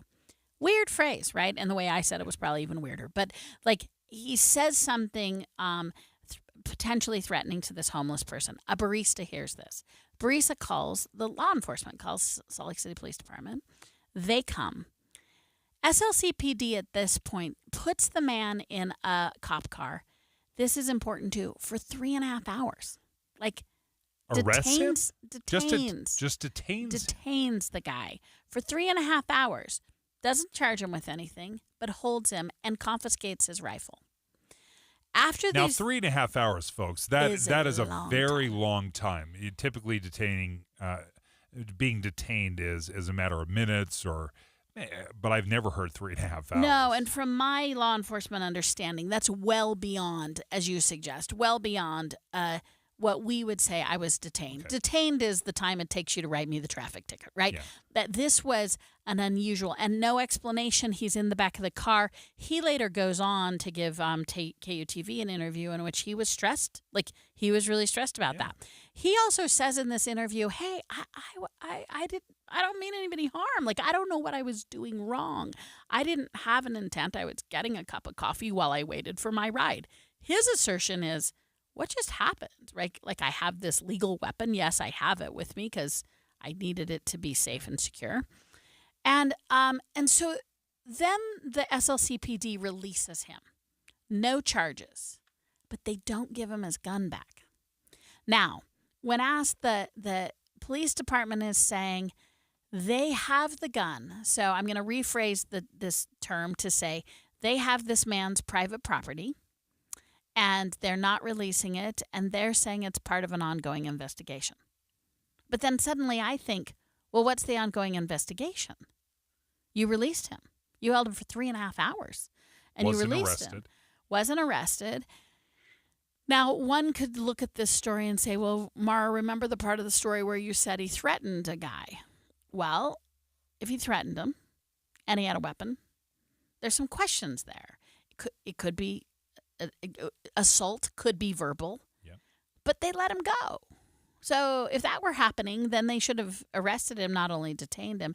They let him go. Remember, they let him go with no charges, but they kept his gun. It's now, if I'm putting myself in the place of the barista, the visual is absolutely legitimate, concerning, right? Especially in today's America. You may not know if that is a partially assembled gun. Yeah. We're not gun experts here. So you see a rifle showing, or a barrel, whatever it might be. You see a confrontation. In the world that we live in right now, that is completely and totally reasonable to be concerned. Yeah. Right? So making the phone call, having police come out, and police coming out and investigating it is also completely and totally appropriate, right? Yeah. Because let's say this person is completely and totally innocent, had no malintent. His story is, I have a hunting rifle that I'm just transporting. But if they weren't, right? Because that's the struggle we have. Here's where it gets tricky, Dave. Okay. In the state of Utah, it is absolutely legal to open carry. You can't have ammunition in the gun. You can't have it loaded, I should say. But I can strap on a rifle with no ammunition in it and walk around. Now, as you said, would you perhaps be stressed to see me? Yes. You might be. But remember, in Utah, we have chosen to have very few restrictions around open carry, even less restrictions about concealed carry. Concealed carry has the advantage, perhaps, or disadvantage of being concealed. Mm-hmm. So I maybe don't feel uncomfortable because I don't know what's under your jacket. Right. But in the state of Utah, we have very few limitations around open carry, and we have very few limitations around concealed carry. This man was not breaking the law, as far as we can see. Yeah. That seems to have been played out with the fact that the police department released him after holding him for a suspiciously long time, but they released him. Yeah. So on what grounds are they You also want to give them the grace and sense to make sure that they're not releasing someone dangerously into the community when there are some warning signs possible. What do you do when these two cultural pressures collide? There's the cultural pressure that we currently have of, frankly, mass shootings and gun violence in America, and the cultural pressure and the obligation of police officers to make sure when they see something, see something, say something. Yeah. You saw something suspicious. This barista saw something that stressed them out. Yeah. Absolutely, we should be vigilant. What do you do with the cultural pressure in Utah that is really, really interpretively expansive about our gun laws, including your ability to walk around with a weapon, not loaded, but walk around with a weapon? These cultural pressures show up at City Creek earlier. I want to be safe. I'm stressed. But I think this guy has the right to keep his private property. It's a great conversation. It's a dilemma because we may want to have all the gun rights and freedom in the world, but if someone walks into your Starbucks, if someone walks into your restaurant carrying a weapon, ooh, let's not pretend for a second that you're not a little bit nervous because you don't know what the intent is. It's a fascinating conversation to have. Thanks for walking us through that, Mara.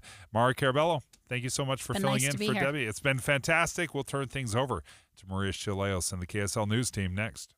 The newest part of your morning, and still so familiar. When you wake up and listen to a radio show, it's like you're a part of a family. You're listening in on people you know, and it's magnificent that Andy Farnsworth is sitting in the chair because he's someone we know. Utah's Morning News. Andy Farnsworth joins Amanda Dixon to bring you important news in the